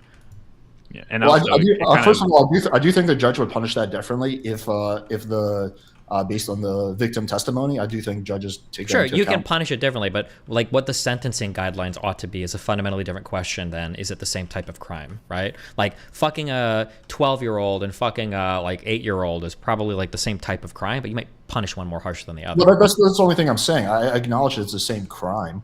I'm just saying that the punishment should be the difference was the sliding scale amount. Like, it seemed like, in your view, it's like for the sliding scale was like, if the student was cool with it, then the female teacher, like when you, like, she shouldn't even go to jail in that case. That was kind of like, whoa, that seems a little bit, whoa, that seems. Yeah, if I was the judge and I have a situation where the dude is 17, he's like fully happy about it, he's like, go lucky, like, just going back to the analogy of my friend who's like super happy about the experience. Yeah, I probably would put her on probation, take away her teaching license. I probably would not put her in jail. I think there's people who deserve to be in jail much more than that teacher. And yeah, I'm just not. Wait, what is that? That argument is so weird. Yeah, There's plenty of people that deserve to be in jail more than people in jail now. That doesn't mean the people in jail now should all be released, right? Yeah, because that. Well, if we go down the line, think people should be released for victimless crimes. Like, if you're just like doing drugs, I don't think you should be in jail. What if what if you're attempting to scam somebody but nobody falls for it? Should you not go to jail for that since nobody fell for it and there's no victims? Like, let's say I call like 30 old people and I'm like, hey, listen, your son just died. Send me $500 and I'll take care of the funeral. But nobody actually falls for it. Should I not go to jail because it's a victimless crime because nobody fell for it? No, I think you should go to jail, but I think the punishment should be different compared to if there was a victim and that person like fucking committed suicide because you stole their money.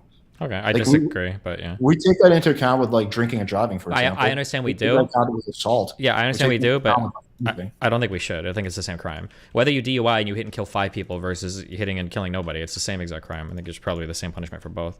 In one case, you just get unlucky, and the other one you get lucky, which is the same thing with the teacher thing. Like, there might be a teacher that fucks a student, and that student fucking loves it, and they have the fucking time of their life. They go back and they brag to their friends. They go to college feeling they've got all the self-esteem in the world because they fucked the hot teacher when they were only 15, and they feel good the rest of their life. That might actually happen, right? There's probably people that do that, and it happens there, whatever. But the teacher doesn't know that. You're rolling the dice. You're gambling every time, and you're gambling with the safety and the mental well-being of your students that you're entrusted with in a position of power, and that's what makes it wrong, regardless of the outcome, I think. But the problem is that if we like punish everyone like who's a DUI as if they like ran someone over, like literally the jails will be overrun with people. Like we have to budget our resources. And so I'm fully on board with that. Listen, I'm being honest, and I'm not trying to be extremist. If my kid or my kid's mom or my wife got killed by a person that was on their fucking 7th DUI, I'm gonna be #1 in that Antifa line with my AR-15, and we're going to police stations. I would lose my fucking mind. I think that DUI shit, I think it should be treated like you've almost killed somebody every time you get pulled over. It is unfucking believable to me in the United States of America that there are people driving around with 3, 4, 5, 6 DUIs on their record. I think that at 1 or 2, you lose your license for years. That's insane. But we're Destiny, we're talking about different things right now. I agree with you that like if someone does it a second time, the punishment should be very, very severe, right? So I agree with you on that. Yeah, but it should be the same as if you hit and kill. If you get into an accident, you're drunk driving, whether or not somebody dies is luck. Why do you get punished differently for that? That's crazy. It is luck. Alex, Well, Alex, we're if you wouldn't mind, talking about if someone I- who does it the first time, and like as of now, there will be a massive difference. Like if you don't kill someone, you just drink and drive, you'll just get 6 months probation, license suspension, and you pay a fine. If you kill someone, you could go to jail for 10 or 20 years. Alex, if you wouldn't mind, Like, just, enormous Destiny, just in regard to this topic, I don't have a position on this. I'm curious. Do you think there should be different sentences for attempted murder versus like actual like completed murder? I guess. Well, we do. That is the case, and yes, I do. Oh, think I was that- asking. I just was asking Destiny just his Oh, thoughts okay. in Go ahead. regard to that issue. Oh yeah, I think so. That's just really weird to me. Like if I shoot somebody, whether or not they survive, it's gonna like dramatically change the type of punishment I get. That's crazy to me. Like if I shoot a dude in the head, I'm like in the courtroom like praying, and it's like, oh, he survived. He just woke up from his coma. It's like, yes, my punishment is way less severe now. That's wild to me. I think that's fucking retarded, in my opinion. But I don't. But our corporal punishment or our capital punishment and everything kind of takes into account like effect on the victims and societal fucking wills and how big the judge feels his dick is that day, which I think is retarded, but that's how our justice system works in the United States. But Yeah, or it's like, and that kind of goes back to that. That's a good point in regard to the teacher, and that put it well with like the boss and the employee. The issue there, going back to like whether the kid is 13 or 17, whether they felt like it was a positive experience or a negative experience. The difference is that, and also whether or not the teacher propositioned the student or whether the student propositioned the teacher, the difference is that the teacher in that situation has the responsibility as the adult, as the person who is supposed to, who has been entrusted with the safety of this minor to say no matter what. And the moment they engage in that situation, regardless of the outcome, they are, like Destiny said, they're rolling the dice in a sense. They're putting that child in danger. Let me ask you this question. Or potential danger. This is a hypothetical to both of you. Let's say two situations. Destiny is a fentanyl dealer. One situation is I'm begging him, Destiny, please, just let me get some fentanyl, please. He's like, dude, I don't know, man. Like, it can fuck you up. I'm like, dude, please, please, please. Finally, he just gives me some fentanyl. Versus the other one, Destiny's trying to convince me. He's like, dude, you got to take fentanyl. I'm like, dude, I don't really want to do that. He's like, dude, you got to do it, man. I'm never going to stream with you. We'll never do a collab if you don't take some fentanyl from me right now. I want to see you pop that motherfucking fentanyl. Would you say that? And in both of those situations, like he gets caught, would you say the punishment should be different? No. Really? Yeah. Well, in the case of, again, it's not really analogous because in the case of the teacher, we're talking about a minor. But in that case, so you're talking about Destiny's a fentanyl dealer.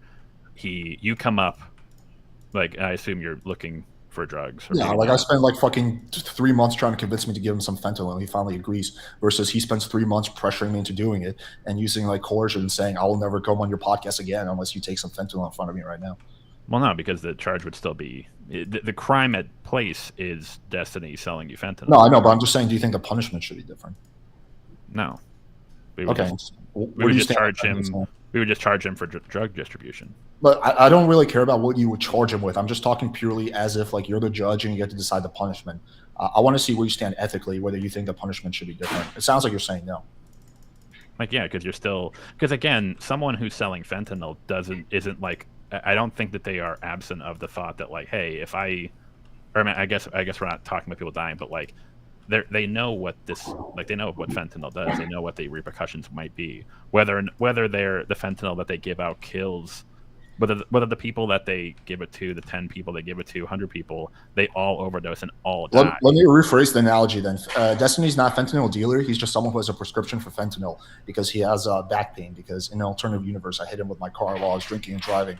So in one of those, he's not a dealer. He just has some. One of those situations he's trying to convince me to do, and I finally give in. The other one, I beg him for it, and eventually he just gives me a pill.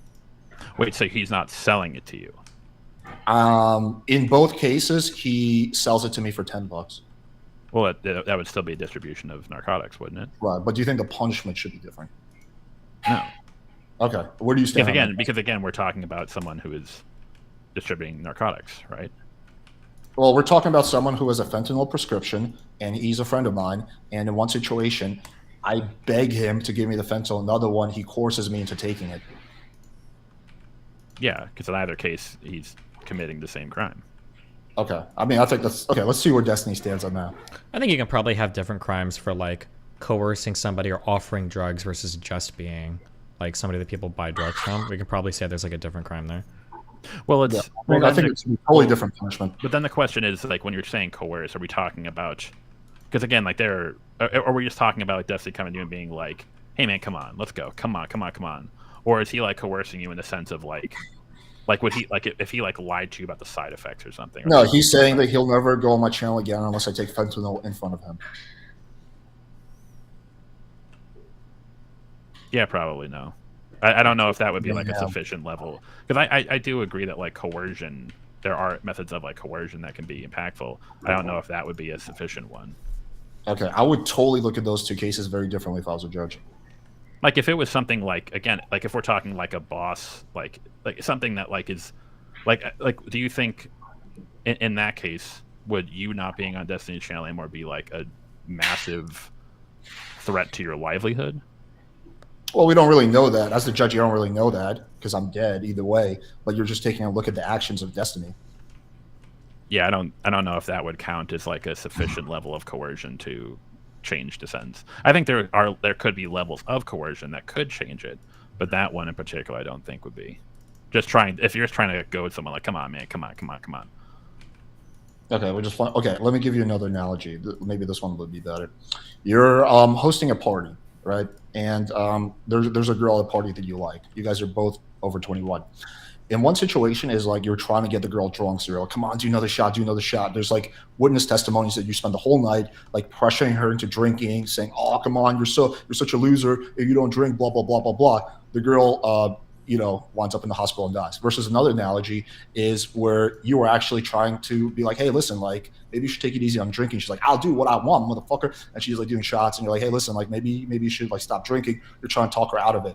But she's in the hospital either way. Do you think the punishment should be the same for the party host in both of those situations? Well, what is the party host being? Would the party host even be charged in a crime in that case?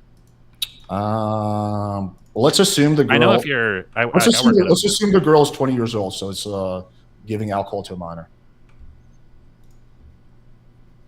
So okay, so now the crime would be giving a minor alcohol. Yeah, whether or yeah. not that Do you leads think to the punishment should be the same? Yeah, because in that case we're talking about someone who is giving. Because again, the crime they're being charged for is whether they're giving alcohol to a minor. Yeah, Again, it kind of goes back to the idea of like what we were talking about with what Destiny was talking about with the business and the boss and the employee or the teacher. In this case, you are facilitating a situation where you know the potential risks. So whether or not those risks come to fruition doesn't matter. I think what Destiny was saying was that it's kind of like I think what you're saying, Alex, is that if those consequences don't come to fruition, the punishment should be less severe than if they did come to fruition.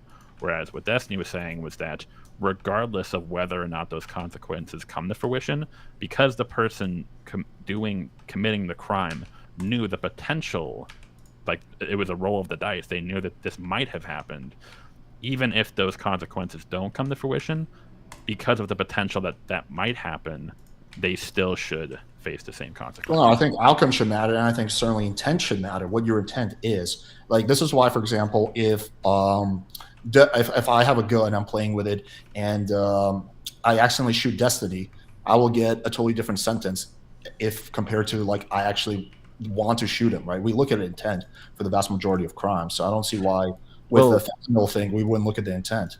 Because in that case, I mean, I would assume that the person giving the alcohol to the minor knows that giving alcohol to a minor is not okay.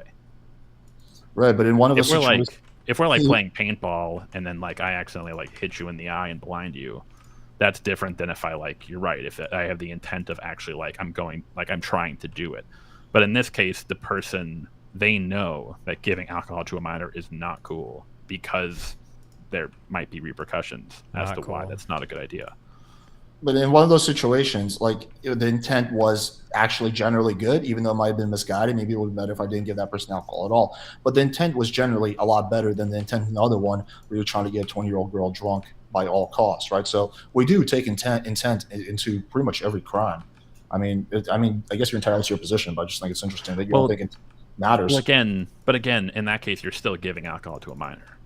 Right. Again, we're talking about like, in the case I use, we're talking about like an accident and a deliberate act.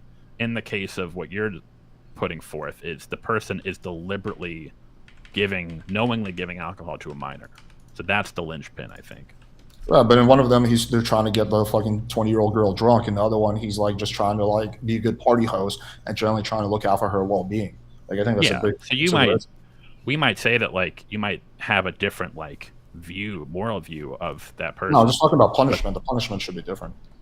Yeah, no, I don't think so. Because I think in both cases are like, no, the person is giving alcohol to a minor, knowing that is not right and that is not a good thing. Where do you stand on that, Destiny? I think the important thing is to look at like what is the bad thing happening, what's the bad thing somebody's doing, right? Selling drugs to somebody because they ask you is probably like a different kind of action than going somewhere to offer drugs to people. So for instance, if somebody sold drugs to a 16-year-old, that feels a lot different than somebody going to like a high school to sell drugs, right? They're both wrong, but they're probably different types of wrong actions. But I wouldn't evaluate either of those wrong things based on outcome. Yeah, in that case, but you would look at intent. Well, I mean, it depends on the type of crime when you say look at intent. Like you would always look at the intent, but like I think that the thing that you're looking at for the intent is different in your mind and my mind. So for instance, a teacher approaching a student to fuck the student, in my mind, the intent I'm not looking for is do they intend to fuck the student up? It's just do they intend to fuck the student? That's what's wrong. Now, whether or not the student gets fucked up or not is not relevant. They did have the intention of fucking the student. That's the wrong part. And in the drug example, whether the person sells it to the 16-year-old in like an alley, or if they went to the high school, their intent is still to sell drugs. I wonder if a case could be made, or actually this goes back to the point that Destiny made about the statutory. Actually, this is an interesting question. Well, would it be worse of a crime? And I'm not talking about like philosophically, but like as of the law right now, so if a drug dealer is like in an alley, they sell drugs to a bunch of adults, and then like a 15-year-old comes up, and then the 15-year-old, the drug dealer doesn't know the person is 15, but then they get caught later for selling drugs to the 15-year-old. Is the sentence worse for giving it to a minor than it would be to an adult? I don't know what the laws are currently. I'm not sure. I think I would imagine intuitively there probably would be worse. Just going back to what Destiny was saying about the teacher thing. But don't you think the intent is different if like, okay, it's a female teacher and the male student just keeps hitting on her and hitting on her and hitting on her, and like eventually she's like, all right, whatever, just fuck me. Versus if she's like fucking coercing and blackmailing that student into fucking her and saying, you're gonna fuck me, you have no choice. Like, don't you think the teacher's intent is like largely different in those two scenarios? Yeah, we can talk about there being added bad things as well. So like sex with a student is bad, coercion is bad, but like absent the coercion, it doesn't make sex with a student okay. Yeah, to go back to the instance of like whether the student approaches the teacher or the teacher approaches the student, regardless, the teacher is the one making the call whether to say yes or no. And if they say yes, that is the issue because they are fucking their student. Okay, let me give a different hypothetical. I'll just give you a juicy one. So, rape is something that's discussed a lot in the manosphere, right? So you have a situation. One is that 2 rape cases. One of them, the girl says no multiple times. The guy physically ignores her no. The girl tries fighting back. The guy pushes past that, overpowers her, and rapes her, right? Another situation is where the girl, as they're going back to the guy's place, she loosely says, oh, just so you know, we're not having sex tonight. And then she doesn't say anything. So she doesn't enthusiastically consent, but she doesn't say no. And the guy thinks that the girl's just playing, having fun, and it's just going along with it, versus the girl is in like a state of terror and she emotionally shut down. They're both rape cases, right? But don't you think would you say the punishment should be different in those 2 cases for the guy? Yeah, I'd say for the one guy, you probably shouldn't deserve a punishment at all, right? Yeah, so there's a big difference there. The issue is that, and this is kind of where we're going to get sort of like into, this is a controversial topic. Alex, I think you talk about it, Destiny too, where the difference there is that if a teacher fucks their student, whether the student came up to them or the teacher approached them, whatever, the teacher knows that doing that act is wrong. In the case of the drug dealer, whether the person comes to the drug dealer or the drug dealer goes to a school or someplace to sell drugs, the drug dealer knows that what they are doing is wrong. The difference here is that the person who is like holding the woman down, like, no, please. Honestly, that person knows, okay, this person knows that what I am doing is wrong. This is not okay. But then it gets into the gray area of, or if you're not getting affirmative consent, does the person, the question is the person knowingly taking advantage of that and they're kind of playing dumb, like, oh, I didn't realize, or is the person genuinely?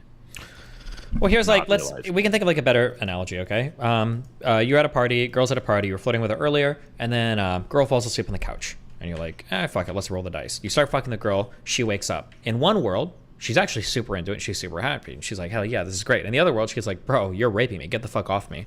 Would you treat these two cases the same or differently? The same. For Alex? Differently.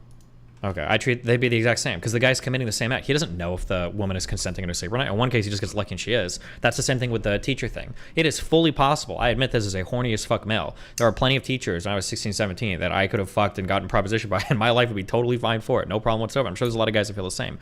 But there's probably some males where they wouldn't feel okay with that. And there'd be a lot of potential problems, not even down the road, but just directly in school as a result of that. But the thing is, the teacher can never know when they make the proposition, so the proposition is always wrong. Just like fucking the sleeping girl on the couch, whether or not she ends up waking up and liking it or not.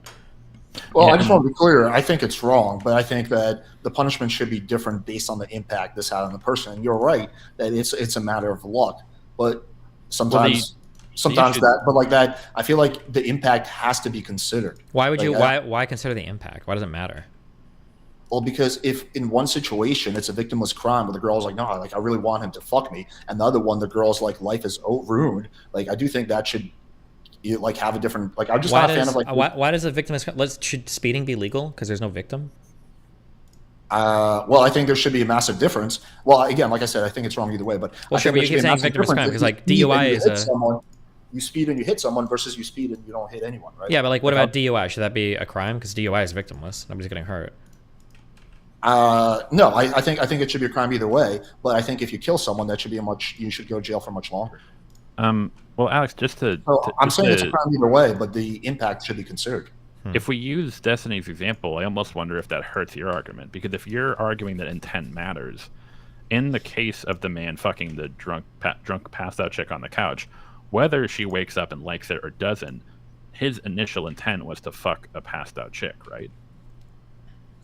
At the time of him engaging in that action, his intent was the same. It's like, I'm going to fuck this chick it's not like the guy knows. It's like, actually, I know she'll like this, or I know she won't like this. At the time that he is engaging in the action, fucking the drunk chick, his intent is the same, which is to fuck a passed out chick, which is wrong. Whether she wakes up and is like, hell yeah, cool, or she doesn't like it, that doesn't change. I almost wonder if that hurts your argument. Well, no, because I'm saying that impact and intent should be considered. They're not in any way mutually exclusive. I think we should consider both of those things when sentencing people. I mean, like, but then, like, okay, what about in a situation where it's like your girlfriend, right? Like I don't know, like me and my girlfriend have like sleep sex all the fucking time, right? Like that's pretty common, I think, in most relationships, right? So it's like, okay, well, that's obvious. I think most people would be like, yeah, dude, like if I have sex, like for example, let's say I have sex with my girlfriend while she's sleeping, right? And like I've done it 50 million times, it's been fine. This one time, like she freaks out about it. Like I think probably most people would be like, all right, let's not throw the book at him. Like this was an honest mistake. Yeah, but if you guys are already dating, you've already had sex, you've already passed a lot of these like initial consensual hurdles. Those hurdles have never been passed by the students and the teachers. Well, okay, I'm just going back to the party example. I'll circle back to the student teacher. Sure, we can go to the party example as well, yeah. Well, what if you were like making out the party with a girl? You're making out. She's even giving you a hand job under the table. She's like, oh, I gotta go talk to my friends, and then she passes out, right? Like there would be reason to believe like that guy, you know, it was dumb of him to fuck that girl, but maybe his intent wasn't to rape her. Maybe he legitimately thought that she was into it and she wanted it. And circling back to the teacher thing, what if the teacher, in her mind, because she watched too many Red Pill videos, and too many PWF videos, has convinced herself that she's not hurting the student and that she's doing a good thing? What if she's convinced herself that, hey, this will actually really like this kid, I want to see him succeed, and this will help his social life? What if her motivation is actually not negative but positive? Would the punishment be different then? Well, the issue in that case, because in that case, like you're talking about, you could theoretically bullshit yourself into anything. Yeah, being okay. You're talking, because the issue is like we're like talking about someone who is like, we're almost taking agency away from the acting party to such an extent where it's almost ridiculous. Where it's like with the female teacher. So like I think I kind of asked that question earlier. Do you think that teachers who fuck their students have the students' best interest in mind by doing that. No, generally no. I'm just saying in a hypothetical. But I'm sure there are situations where the teacher legitimately deluded herself into thinking she's helping the student. But I think the majority of the time, no, it's like a selfish motive. I mean, this is why, like, when there's like crimes, we have like psychiatrists testify, because state of mind is extremely important when deciding the punishment, right? That's why there's such a focus on that. Did this person, know what they were doing was wrong? Did they think it was right? And this is something that's like, it's hard to prove, but we do have, tests and experts who testify who do the best they can with proving that. I don't think we can like throw that out the window and just completely ignore the intent of the person. Well, I think the danger there is that even if I were to sort of understand what you're saying, the issue is that the other end of the spectrum leads to, kind of like what Destiny was saying, it leads to a lot of bad things. Because again, like, I mean, this is probably what does happen in a lot of these cases where guys will like purposely rape women, or they'll take advantage of her. And then after they'll be like, oh, I didn't realize. And that actually happens a lot in these female teacher situations where all of a sudden the teacher, even though they've been texting a 14-year-old boy for like 2 or 3 years and sending him naked photos, all of a sudden, actually, he was the one who approached me and I was the one who was in a vulnerable state. So the issue there is that we have to have a certain level of, we have to give them a certain level of agency and accountability. Well, that's why I'm not saying they get off scot-free. I'm saying they get punished either way. I'm just saying we need to have nuance when it comes to the punishment, which is something we generally do in the legal system.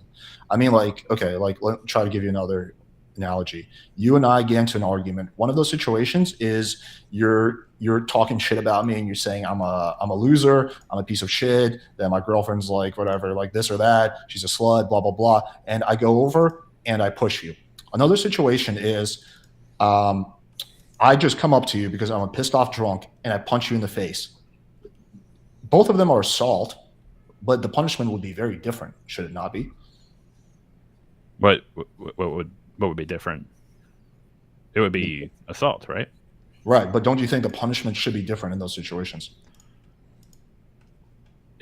So basically, if someone's like giving you shit all night or like mocking you, and you punch them in response, versus someone where you just like go up to it. Well, in that situation, I didn't even punch you. I just pushed you, right? Versus the other situation, I punched you in the face, right? So we're talking about there's a different, the level of violence was different, but also the provocation was different. Would pushing classify as assault? Yeah. It would? Yeah, I believe so. They could probably still sue you for assault. No, yeah. We're not talking about civil. We're talking about criminally. What if in both of those cases, give me the 2 examples again? Okay, one of those situations, we're at the same bar and you're talking massive shit about me and you're insulting me and you're talking shit about my girlfriend, and I go over and I push you. Okay. The other situation is you're just minding your own business and I don't like your blue hair because I'm like, God damn, this Destiny liberal, and I go over there and I punch you in the face. I committed assault in both of those situations, but don't you think my punishment should be different? Maybe. Now let's think about like hitting the people back, right? Do you think in one case you'd be more justified in attacking the other person versus the other where you wouldn't be? Yeah, absolutely. Okay. Now, what if both the people that walked up and did this were both 11 years old? Would your answer change, or do you think you'd still be justified in hitting one and not the other? No, I mean, I don't think you should hit a kid either way. Exactly, but we would say the reason why is because in either sense, the kid doesn't know what the fuck he's doing. He's just a fucking kid. And I think it's the same thing with the teacher and the sex thing. Like, whether or not the kid knows or doesn't know, or whether he's coming on to you or not, the kid doesn't know he's a fucking kid. Same thing as if a kid is coming to attack you. Whether the 12-year-old is calling you the N-word or just calling you a big meanie, we would say you probably should never hit a 12-year-old because they're stupid. They don't know what they're doing. Same thing if they proposition you for sex, I think. But what if the kid is 17 years old? I mean, if the kid is 17 years old, I mean, if he's your student, it's still the same thing, right? Because he doesn't know when he's propositioning you. He doesn't know what's on the table. He's too stupid to realize. No, let's talk about the fight example. Oh, well, in terms of fighting, it'd probably be different. And at 17, you probably know whether or not you should be fighting somebody. Yeah, so we give nuance. Well, it's not. No. There is no nuance here. This is pretty black and white. At 17, you're old enough to know what you're saying, unless they're like mentally disabled, right? But for a 17-year-old, if they're propositioning a teacher, at 17 and being in a student-teacher relationship, you have no idea. You can't possibly know that. You'll never know that. That's why you can't proposition or have sex with superiors or empower you. You don't know what's going to happen if you offer to fuck a teacher and then shit gets fucked, and now you don't know if your grades or your education or whatever else on the line. You can never know that. That's the issue. Well, when you punch that 17-year-old, you have no idea whether he's going to hit his head and get permanent brain damage. You could physically destroy that person. You could kill him. So you could, but there's a 17-year-old at a whatever, not at a bar because you want to be at a bar, at a park, who's just like following me and my girlfriend around, just talking massive shit about us and just provoking me over and over again. And I punch him in the face. I could kill him. Yeah, I guess you could. So you should probably take that into account when you punch him in the face. Right. Well, it's wrong either way, but the punishment will be very different than if it was like one, if it was a 10-year-old, and two, if I was the one that started the fight with a 17-year-old. Yeah, probably, but I don't. I think we're stretching the analogy past for a minute. I was just saying that if somebody is coming up to you, if like two kids are coming up to you, you would say it doesn't matter like the difference in behavior or the intention of anybody. Like they're probably not old enough to understand the ramifications of what's about to happen. If a student is coming up to a teacher, proposition them for sex, I mean, even an older or younger student, the student's probably not old enough to understand the ramifications what's going to happen. So those types of relationships. Yeah, no, I agree with all that. Again, I just want to clear. I'm not saying that the people shouldn't get punished. I'm just saying the punishment should be different based on circumstance, the impact, and the intent. Just to expand on this, because I'm interested, because the 11-year-old example versus 17-year-old, I think the difference there is like mental capacity. Just to ask both of you, because I think I actually was discussing it with a friend earlier. What if we're talking about physical capacity? So, for example, I'm at the bar, guy comes in about my size, 5'10", 220, punches me, I respond with a punch back. Or a woman, but now a woman comes in, 120 pounds, 5'4". She punches me, and I just deck the bitch right in the face. Do you think that the punishment for those, despite the fact that in that case I was very clearly far more physically capable and powerful than her, do you think in that situation the punishment should be the same?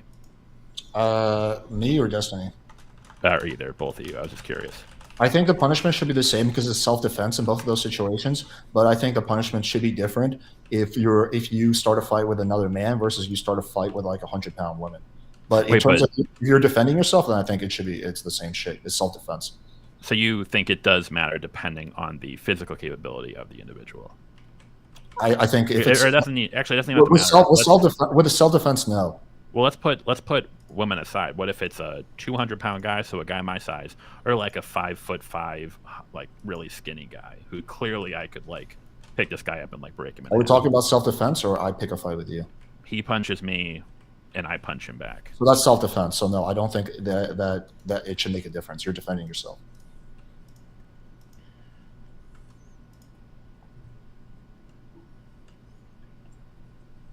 Destiny? The difference between hitting, I think size has to be taken into account. Yeah, I think so. What about should be taken into account? Okay. What about with self-defense though? I think that we probably have some type of obligation to use minimum force required to dismantle a threat. Now, minimum force, depending on circumstances, could literally be to kill somebody. In all circumstances, depending on where we're talking about.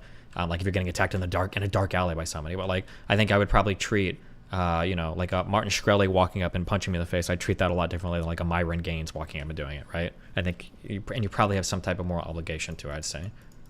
But that's with you being attacked. We're talking about self-defense. So we're talking about whatever, like fucking some 100-pound Filipino dude punches you in the face and then you punch him back versus Myron Gaines punches you in the face. Yeah, I think there should be. I think you have a minimum level of force probably, or maximum level of force is like probably ethical in that situation. I'd say. Okay, yeah, I think when it comes to self-defense, that you should be allowed to defend yourself against whoever it is. Well, it's also its issue because when we're talking about self-defense, at least in my view, that's like to stop this person from causing further bodily harm on me, like just prevent them from going further. If a person comes up and punches me in the face and then like steps back and like walks away, and then if I go up and hit that person back, am I then liable for assault also, or is that because it kind of the reason I bring it up, Destiny, when you were talking about like the Rittenhouse case or gun. Obviously, we would agree that like if someone comes up and pushes you or punches you, you probably shouldn't be able to like whip out a gun and like shoot that person. Generally, yeah, but it depends on the person. Like I said, if Myron Gaines coming across the bar to attack me, if I've got a gun, I'm pulling it out because this guy's gonna fucking kill me. But if it's like a little dude coming across, I'm probably not gonna like bust out the Glock and blast him away. Yeah, but in that case, you would. I mean, I think based on you would have to brandish it first to sort of like, because he would have to know that you're willing to engage in lethal force. Maybe, I don't know. If a guy's big enough, if an adult male is big enough and they're coming at you, like the representation there could be lethal force. So I treat it as such. That's why I was a bit like peace before you get fucking blown away. Well, that's where it gets dicey. I mean, there's a case right now, I believe in Canada, where a dude broke in and he was into a home invasion. He was attacking the mom, and the guy shot the guy who was like basically beating his mom. And he was charged, and he's I believe he's in jail right now, waiting for trial or something like that. I don't remember exactly, but the point is he was charged, right? So it's like, okay, well, was it excessive force that he used a gun? Well, I would argue no. Like, if your mom is being attacked, even if the people aren't brandishing weapons, if there's 4 dudes broken into your home who are attacking your mom, you have a full right to shoot those motherfuckers in the face. What was the like actual? I mean, I might have to look into it. But what was like the actual ruling? Like, what was the argument as to why? It hasn't been ruled on yet. It's a new case, so he's just been charged. Okay, because that sounds because you have to use you can't use excessive force. Like I've heard cases where like if someone breaks into your house and you like come out like hey, and they start running and you shoot that person in the back, or like if they're like maybe that's a case where it's like, well, okay, maybe we can like. Well, it really depends on the state. Like in some states, if someone breaks into your house, you can like fucking shoot them. It doesn't really matter. In other states, like they need to have a gun, they need to be threatening you, and if like they don't even have a gun, you shoot them, like you could be charged with a crime. So a lot of that just depends on the state you're in. Well, that's why I mean like that's why it's silly that if the person came out and the person was like on top of their family member like attacking them and they weren't like running away or fleeing, that seems very. I have to look into it, but if that's the case, I agree with you on that. I think that guy was fully justified to shoot those motherfuckers, right? Yeah, because in that case, it would be like you are defending either yourself or someone who is causing direct, immediate harm to someone in your home. Yeah, I guess. I think we should get into this, unless there's anything else you want to talk about on this topic. No, that I can think of. No. I think not. We don't have to talk about it now, but Destiny, that was a good point in regard to thinking about the 2 minors in regard to pregnancy. I'm gonna think about that or think it over because that was a good point. I guess I'm just curious to explore this. You were saying there's some pitfalls of the pickup community. I think it's gonna be also way more interesting for the viewers. Oh yeah, sure. So the reason I actually got the reason I kind of came across your channel actually, I knew Kevin Ray Wilder, and then I think you and him streamed a while, and then I found your channel. So I had experience in like the pickup community, Red Pill and whatnot. So here's the issue. This is kind of where I fall, where I fully agree on one end that the lefties, whatever you want to call them, they fucking suck at giving guys dating advice, any sort of practical dating advice. Like not even like the best you'll like be confident, bro. Like that's like the bare minimum best. They won't actually give like decent social skills, or even somewhere to begin. Now I think the pickup community does do that, and the Red Pill community to some extent does. You know, they tell you like, hey, get your shit together, get your money up if need be, hit the gym, you know, have some shit going on in your life, get a decent haircut, get clothes, and go out and talk to women. I think all of that is fantastic. The issue, and I think that is where 90% of when guys like succeed in like the pickup community, I think it's 90% as a result of just doing that, of just like getting your shit together, getting your life together, and going out and just talking to tons and tons and tons of girls. The issue I have this is a side note, I would disagree with that, but keep going. Yeah, so I think this is where we'll disagree. The issue I have with like sort of the general where the pickup artist thing leads is that when it starts to get like hyper specific into like, here's what to say if she does this, or here's how to respond to this text, or here's how to handle this situation, or here's how to get past if she's kind of being flaky, or if she doesn't want to come out to your place, here's how to handle it. I think the issue there is it just leads to it almost leads to like a gamification of relationships and attraction and whatnot, far more than it should be, to a point where it almost leads to like bad outcomes. And that's kind of, I almost think that like that's sort of like what leads a lot of guys to, I mean, you might disagree with this. I think there's a large overlap in like the pickup and Red Pill community, in part because as you get deeper into like the pickup stuff, it almost makes it sound like, at least in my view, that like some of these guys talk about women as if they're like math equations that they can be solved. It's like, oh, if she texts you this is the text that will respond. I think that puts guys in a mindset that women are like you're not even like dealing with a human being at that point. You're dealing with like a computer algorithm. And I think that's what leads a lot of guys into like that like bullshit red pill, like female nature and yada, yada, yada. I think it usually leads guys down a bad path in the extreme part of it. I think at the beginning it can be really beneficial. It can really help a lot of guys get out of their shell and make success. But at a certain point, I think it starts to have bad impacts. I also think it can like result in like weirdly simpy behavior. Kind of like from the other side of the coin. But yeah. Okay, there's a lot of things you said that I have to address, so I'll just go one at a time. And feel free to butt in at any point, Destiny. All right, so you said that just basically if you just tell the guys to go out and like talk to girls, that will do most of the work for you. That is actually not true. You need correct guidance. So I'll use the analogy of my business partner. He's an Indian guy, lost his virginity when he was like 26, right? So when he came to America around the age of 22, 23, he was following some pickup advice, right, by a company called RSD. And it was a whole about like, yeah, just go out, bro, socialize, invite the girl for an after party, right? So what was he doing? He was living in Vegas. He was meeting girls at clubs. He was saying, yeah, just let's do an after party. And he was getting 0 results.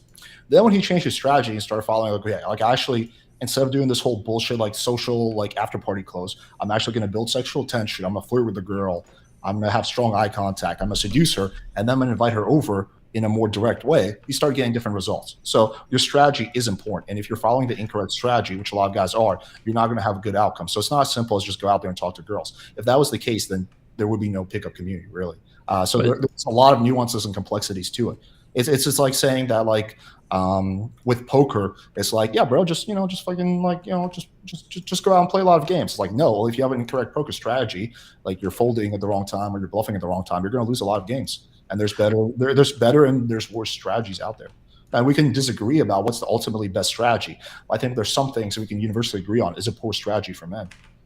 But it depends on how, I think the issue is it depends on how stringent that strategy is, right?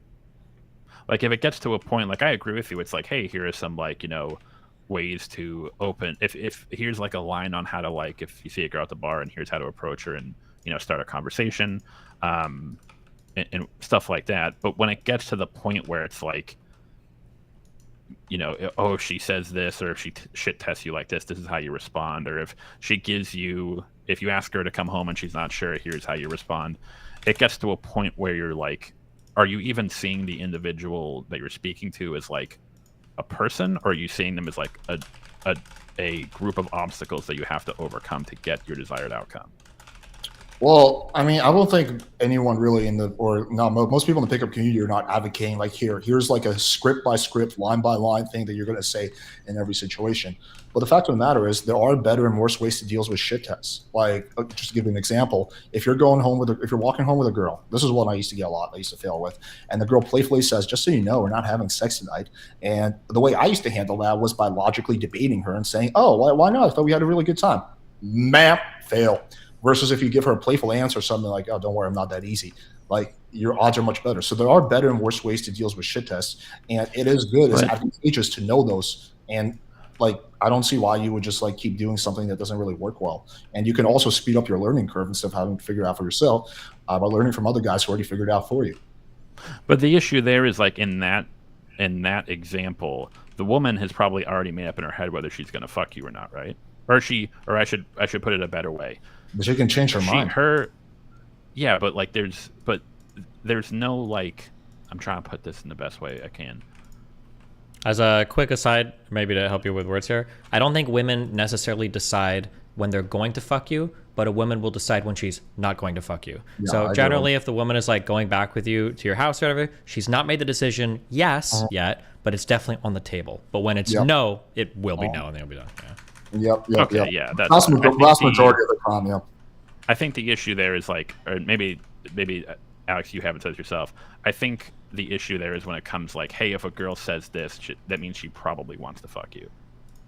Well, there are some signs the girl is interested in fucking you, and some signs the girl is giving you a legit no. And you should be able to. It's in your best interest to be able to pick up on those. Yeah, but the issue there is like, but that's sort of like where it goes bad for me. It's like when she does, because again, like a lot of these things are very contextual, and I think you've even talked about how like picking up on body language cues and whatnot. But and this kind of goes back to my original point of when I'm talking about talking to girls. I think I should have been more specific. Where what I mean by that is like as you get more into social situations, a lot of these contextual clues and a lot of this body language stuff does sort of you start to get better at picking up on it and feeling the vibe. The issue is that it's very difficult to, because at some point you kind of, I think you even have agreed where at some point you have even told your viewers where you're like, yeah, at some point you just kind of have to. I can't tell you exactly what a certain body language cue means, because that can lead to very bad outcomes, where if a lot of guys who are watching, they misread them or they think it means one thing and it doesn't, that's when it can get bad. The problem, I think the issue that people like Alex or the issue that pickup artists run into, the reason why some of it has to be a little bit scripted sometimes, which is cringe, is that, in my opinion, the only way to learn game for real, naturally, is in grade school and high school, by having friends and dating at an early age. If you miss that period of your life and now you're into your early 20s, women aren't going to train you. They're not going to help you. They're not going to say, hey, when I was joking earlier, this is what I meant. Like, let me walk you through this. They're not going to give you a guidebook on how to figure anything out. And at that point, it's kind of late to practice, because if you're making weird moves like that in your 20s, you kind of look like a creepy fucking rapist, or you're just missing opportunities. You don't even realize that. So I think that's why you kind of have to like, okay, well, fuck, what's the fucking script? I say this or that. And then you follow that a little bit. And then ideally you start to learn when you at least have like a kind of a launching point. If you miss those like really important formative years for figuring out how to actually talk to somebody. Yeah, I think a good way to put it is like the training wheels. Yeah, I think that's a perfect way to put it. I think pickup works in sense of like if you take a guy who has like no experience at all and you send him into the wild, you have to give him some sort of paradigm. You have to give him those training wheels. But ideally, what you want to have happen is eventually after that guy gets enough experience, after he talks to enough women, after he's flirted enough, yada yada, it'll start to sort of like become natural. He can shed those training wheels. The issue I see sometimes is where the pickup community will kind of go, they'll keep adding, instead of shedding the training wheels, they'll keep adding bigger and more elaborate sets of training wheels, where instead of guys sort of like naturally developing social skills and vibe and banter, they'll treat an interaction with a woman as like a multi-step process as to like, oh, if she does this, do this, and they'll never kind of break out of those training wheels and just rely on their own instincts. Well, ideally, in an ideal world, yes, guys would probably just figure everything out on their own. But the problem is that often doesn't happen. The majority of the time, it doesn't happen. So you can. But again, I'm not saying ever. I'm not saying ever. But you can take a guy who's pretty good and make him really good. Everyone, and this is why you have coaching in any field. Like even like top end businessmen will take business coaching from people who are more successful than them. Right? They're already pretty good, but they might have a few like flaws. And this is no different. Like I've coached clients who were like pretty good. One of them was a Grammy award-winning musician. Like this guy, had quite a few girls, but he just kept making this one mistake over and over again when the girl was over his place, and that just led to not having results. He wasn't able to see for himself, no matter how much he tried. And then when we identified the mistake and gave him like specific homework, that brought him up to the next level, right? And where that level is good enough for you, we're happy with the results. That's a different matter. But yeah, like everyone can benefit in most categories from more coaching from someone who's better at things than them and pointing out their shortcomings and their weaknesses. Not everyone can just automatically like figure out what they're doing wrong at all times. And I don't disagree with that. That's why I do think that like having those training wheels at the start is a good thing. But then it gets to a point where so that's a good example. When you say get good or get better, what do you exactly mean by that? Like what is that judged on?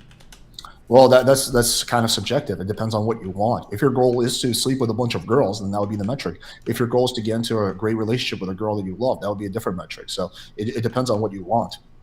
So the issue I have there, I think this is where, and maybe this is like different from your style or from like more recent styles, but this was kind of the issue I had when I was like in it, was that it wasn't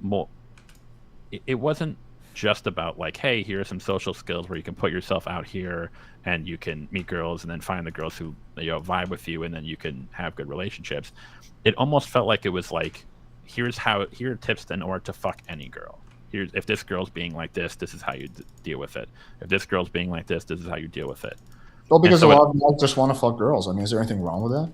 Well, the issue isn't fucking girls. The issue, and this is kind of when it comes back to like the simpy behavior, the issue comes when how much effort are you putting into fucking trying to fuck girls that you aren't even like, when there's like diminishing returns. So for example, If, Well, that's up to each like, person if, to determine.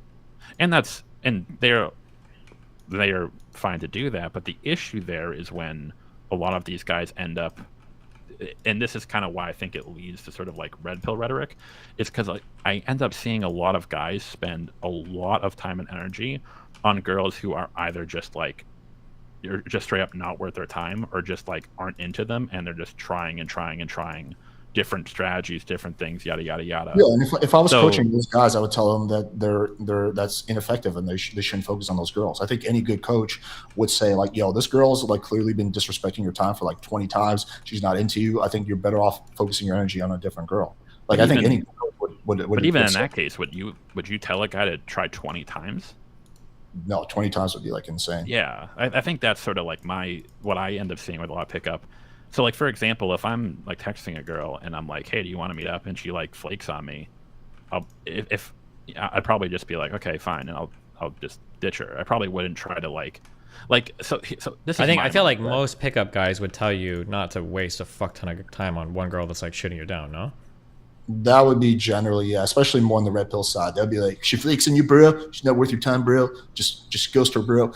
I think. But the issue is, I kind of, in some cases I see that, but then other cases I'll see like a video like, here's what to do if like a girl flakes, or here's what to do if a girl is being like dodgy. Yeah, I have videos like that on my channel. Well, yeah, but what you do is you make them stop being dodgy, and you have like a conversation that you figured out, right? So if a girl's kind of flaky, you're like, hey, do you want to hang out or not? And then if she doesn't respond, you just move on or something, I guess, right? Don't like play games or whatever. But I don't think anybody's going to say like, and then if she says, no, here's the way to get her to change her mind, right? Like, you know, cut off a cat's neck and ship the house, ship the fucking head to the house or whatever. Like nobody's going to say shit like that, right? I think, yeah, I've even seen videos of Andrew Tate, I think, saying that like, oh, like if a girl doesn't want to fuck you, just like move on to the next girl. Like don't waste your time. Like, yeah. So okay. Well, I think there's also a big difference between trying 20 times and trying twice, right? Like they're not the same thing. So like for me personally, I have a lot of videos on like what to do if a girl flakes on you, and they're like, if a girl flakes on me, I've already spent like, I don't know, however long talking to her, and I can just send 2 texts that could probably get me a date. Why would I not do that, right? Like if it just depends on like what I would probably like. Typically, if a girl flakes on me, I would try to figure out the reason why she flakes. I would try to figure out if she has a concern or objection, or she's legitimately not interested. So I might send her with what I call a takeaway. I might say something like, look, if you're not into this, just let me know and I can stop trying, right? I might send a text like that. And then at that point, the girl will be like, yeah, you know, I'm just actually not into blah, blah, blah. Or she might be like, hey, listen, no, I really like you, but blah, blah, blah, blah, blah. And then maybe you address that issue, maybe you don't. But that's not the same thing as trying 20 times. Yeah, or I guess the issue there is like, or the difference there is like, I agree with like, if a girl does flake on you, the strategy would be, it's like, hey, like what's going on? Like, are you just not into it? Like really just like be direct and like lay out what exactly is going on. My concern would be if the advice was like, hey, here's how to like go to her into like, you know, it's like, here's how to kind of like get her interested. Even well, how would that even look like? Like, can you explain that?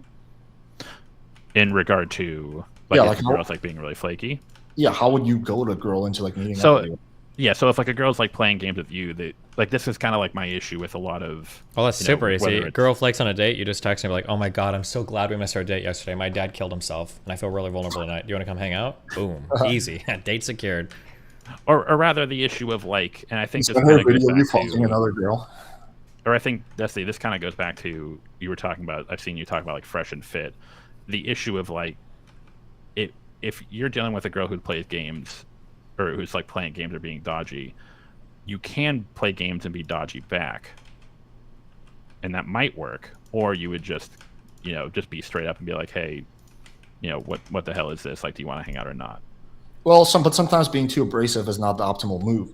Like dating to a lot of women is a game. Now, how far of a game it is makes a huge difference. Some women, it's a little bit of a game. They have a little bit of fun with it, but they're serious. Some women, it's like all a game and they're not serious at all. And there's a lot of girls who are somewhere in the middle, right? But you should be able to play the game to some extent. Now, whether you want to play the game or not is up to you. If you're a guy who's like, hey, I don't have time for this bullshit, kind of like where I'm at right now, then like I know how to play the game, but I won't play the game. But there's a lot of guys who like they don't mind playing the game a little bit, right? Because they really they don't have girls in their life.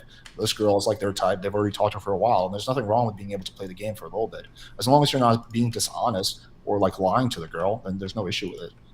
Well, the issue is that for me, I completely reject that. Where it's like when you're talking about playing the game, at least from my dating experience, I totally did away with that, in the sense of like even trying to like play the game or like be anything like that. I was just like very direct and very like straight up. Now you're correct where it may not work all the time, but when it did work, it worked. Like I ended up vibing with the girl much better. The issue, I think, the larger issue I have is kind of going back to Destiny. I think you mentioned this about like Fresh and Fit and Red Pill guys. Is that I'm almost, if we're talking about trying to fix relationships between men and women, or try to like get better relationships between men and women, and kind of help figure all this shit out, I think trying to there's almost a risk of like putting out certain things into the world, and then kind of it almost like repeats as like a vicious cycle. Wait, like, what? so for example, we agree that like a lot of women will kind of, instead of, because a lot of women are slut shamed, they may not come to a guy and say like, hey, I really want to fuck you right now. They'll kind of play games, or they'll kind of like, they won't be straightforward with it. You would agree? Yeah, I would. Yeah. It's not your responsibility to like. But the issue is that if we're trying to fix relationships between men and women, because there's a lot of fucked up shit out there between like guys just getting like fucking blackpilled because all these women are playing games. A lot of terrible situations happen between men and women because of miscommunication. So in my view, what I would preach is like everyone should knock that shit off. Everyone should try to be as direct as possible to try to play as few games as possible. Yeah. That is, at least in my view, the only way that we're going to make this better.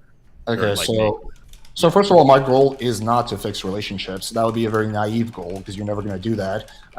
Even if sorry to fix it. Not fix relationships. I mean, make this whole clusterfuck that is dating easier, or just better and healthier. Well, my goal is like very simple. It's to help my viewers achieve the sex and dating life that they want without doing anything that I personally deem to be unethical. Right. So that's really what my like mission statement is. It's like, you could probably get better results through like lying and manipulation, but I'm not going to teach that, right? Because I consider it an unethical category. So that's really what it is. But it's not to like fix the overall state of like relationships, because that's, first of all, that's not going to happen. You're not going to get like people to stop playing the game. Like all you can do is, like, if you're a content creator, is guide the people who follow you into understanding the game and making their own mind about how far they want to play the game.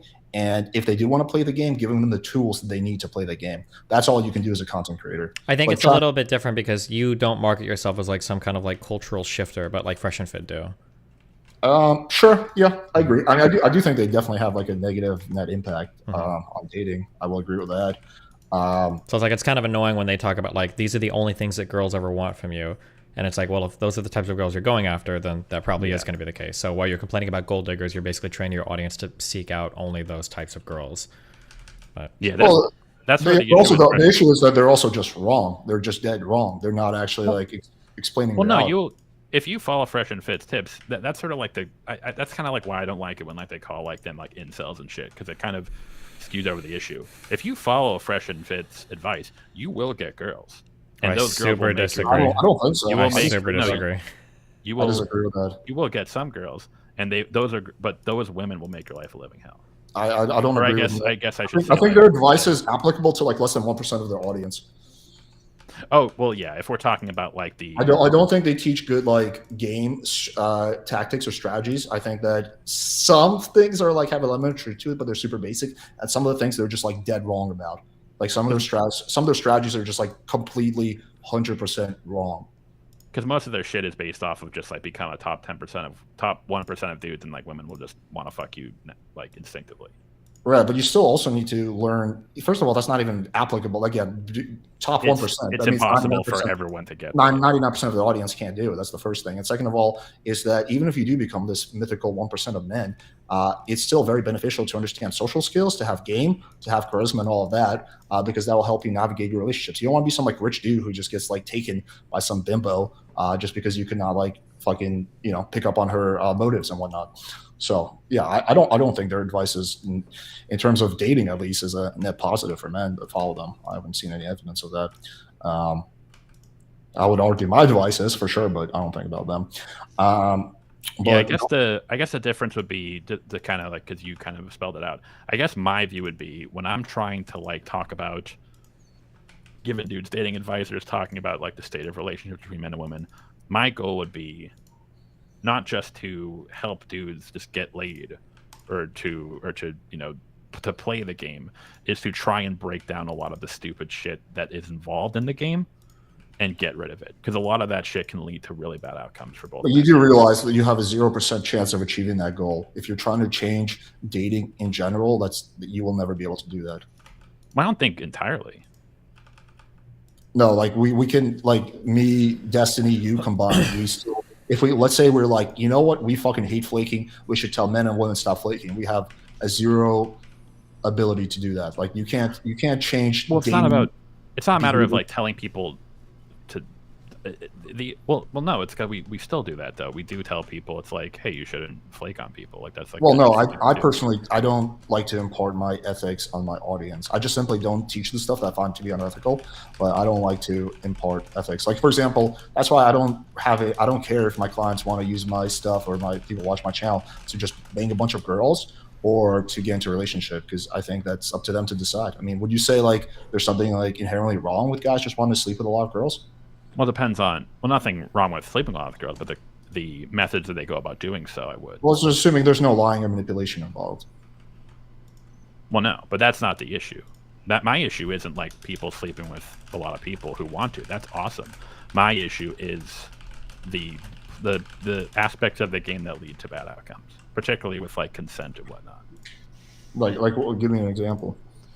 Or so like just the idea of like women feeling the pressure of them not feeling comfortable enough to like, hey, like this is something I want, this is something I don't want, or kind of having to, play the game in that regard. I think that's really bad for both men and women, or just relationships in general. I don't know if that's consent. I mean, I'm certainly not advocating that you should pressure a girl into doing something, but if a girl, based on her own life experiences and her own mindset, decides like, hey, I want to have a little fun with this, I'm just not going to respond for a few hours and see what the guy does, or she's like, I'm going to give him a little bit of shit and see how he responds to that. That's her prerogative, and I'm not going to try to like change her mind. Like she can do whatever the fuck she wants. And it would be really naive for me to think that I could change her mind in that situation. Like, oh, absolutely. But if I was to like if I was talking to guys again, I was telling, it's like, hey, how should I handle this situation? I was like, I wouldn't interact with that woman, because that would just be perpetual. Even if I could give you tips that would help you try to like get that girl to like become like, to kind of like play along with it and get her more interested, for me that just it would lead to diminishing returns. Maybe not for that one guy, but I'm talking about broadly. Well, yeah, because it seems like everyone complains about this sort of stuff. Like it's almost like we're all like involved in it, but then we constantly all bitch and moan about like how like shitty dating is and flaking and all this stuff. Whereas what I would preach is like, hey, we should try to stop. We should try to get rid of this stuff, or try to preach others to stop doing this stuff. Now that may not work entirely. There will always be people who will. It's not going to work at all. Like that's the thing. You can't change like dating behavior at large. Even if you're the most popular content creator, even if Mr. Beast tries to take a stab at it, you're not going to change flaking. You're not going to change the fact that girls, some girls will play games. But I'm talking about like when we're talking about cultural shifts. Like I would argue that we could probably improve a woman's ability to feel less shame in communicating their sexual desires. Would you agree? Like as a society. Like me, well, when you say as a society, what do you mean? Like you mean me and you? Like who do you mean? So like women I'm talking about like women just being more comfortable being open about their sexual desires. Well, who's going to change that? Are we talking about if all men get together, or who? In terms of the culture, society. But what does that mean? Like who's involved in that? Everyone. So everyone gets together and decides to change that. In terms of, well, no, when talking about changing it, it's like we can't like change the rule. We have to encourage people to do so, right? But who's going to be the we? Is it going to be everyone getting together? Or who's it going to be? Content creators, friends, giving people advice. So every content creator and every friend gets together and decides to work on this. Is that what you're saying? Well, no, we're not talking about every content creator. Most content creators decide to get together.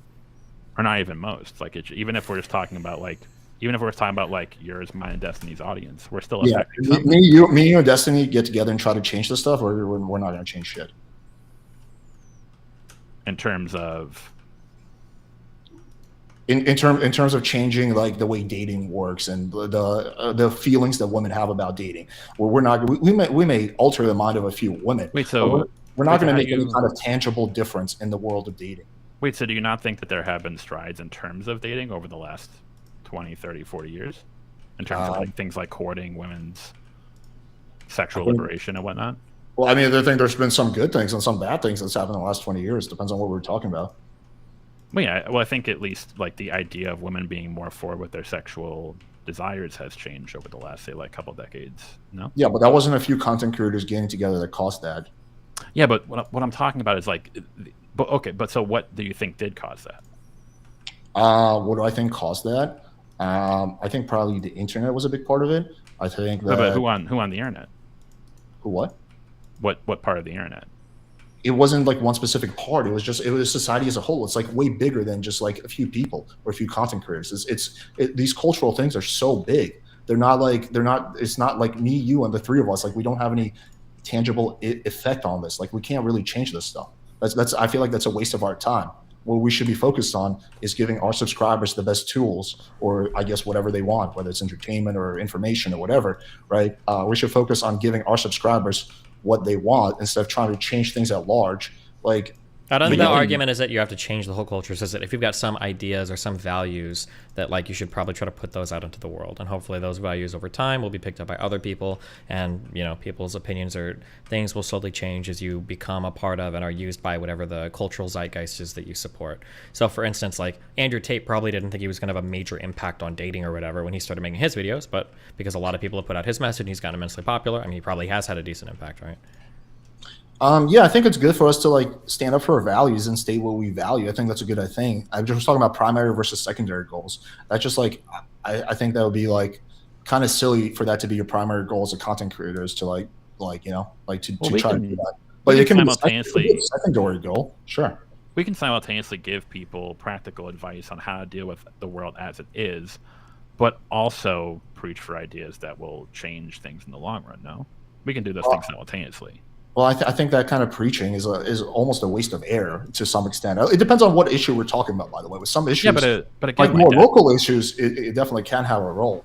But again, we have seen that work, right? It takes a long time. It isn't exactly like, hey, this person said this thing here, and then it caused like a massive chain reaction that changed the entire culture.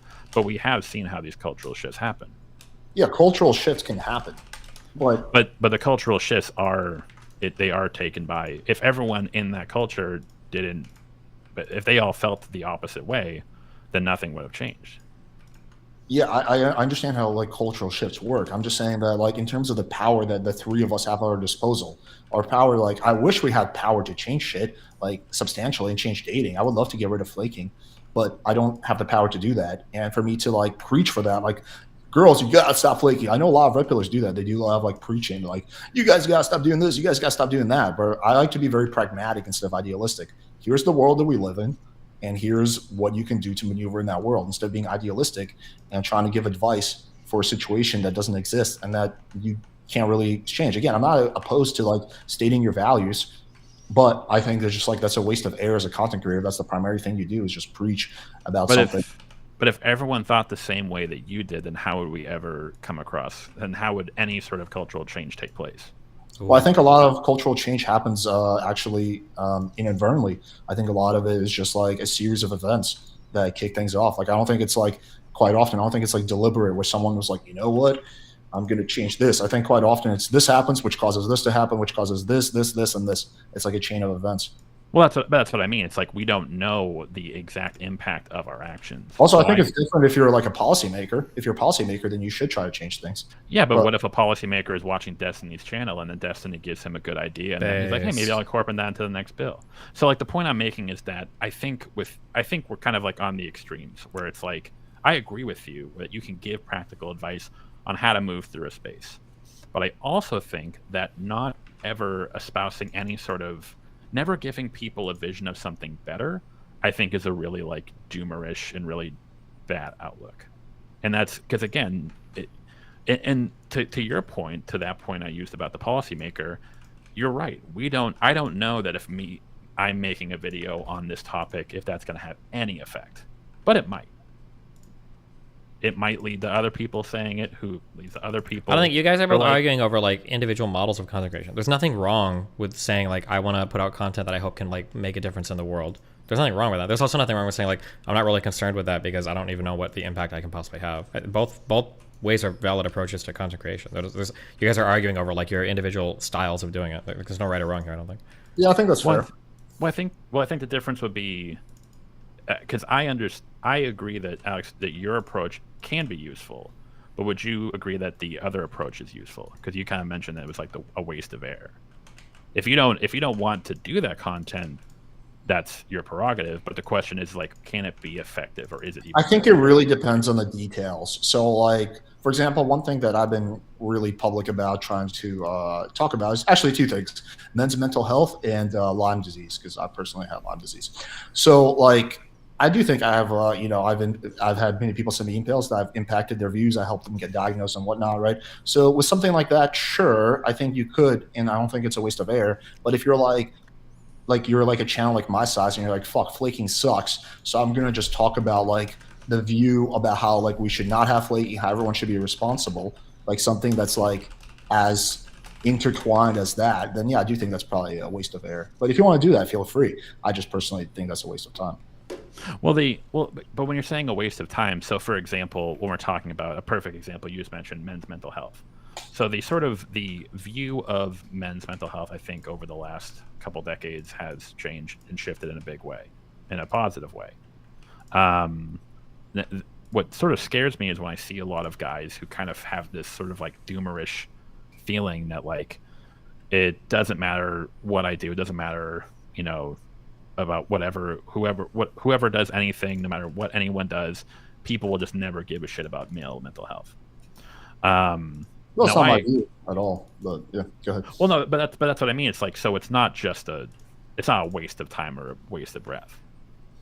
Well, there's a difference between things that like are individual versus things that involve like they're multifaceted. So like me telling guys that, hey, there's nothing wrong with going to therapy, that could legitimately take a whole bunch of guys who are watching this channel and being like, because that's a very individual decision. They're like, oh shit, like, yeah, like I look up to Alex. He says there's nothing wrong with that. He says that he's been to therapy. Maybe I should go to therapy myself too for like mental issues like that. I could see having like a tangible type of effect, which actually I think I have had, versus with something that's intertwined as like dating, right? Where it's like, we're trying to get guys to change, because my channel is like 95% dudes. So we're trying to basically get men to change the behavior of women or things that involve women. Like, I think that is just like really like far-fetched. So I just think, again, the Jesus in the details. There's a big difference between like local politics and like national politics versus like geopolitics, right? Like you can have much more effect on local things than you can on like national things, right? So but those local politics, those effects can lead to larger reverberations across the country. And that's usually how that happens. Like, you're right. It's not like at one given point the entire nation just decided to pass the Civil Rights Act or something like that. It's not like they just like all woke up one day. It's like, hey, we're cool with this, right? Yeah. It was a very long process that built up through very small individual actions that built the bigger ones. I'm not saying, I think to Destiny's point, I agree, where it's like, I'm not making a judgment on like your channel or anyone's channel if that's their view. I think that like giving practical advice for the here and now, and also sort of like looking forward to a better world, both are good. But it seemed like so I agree. I see the merit in your channel, or like your strategy. But if I were to say that the other side is a waste of time, I think that's if you say it's like, hey, it's not what I want to focus on my channel because I want to focus on the here and now, that's absolutely fine.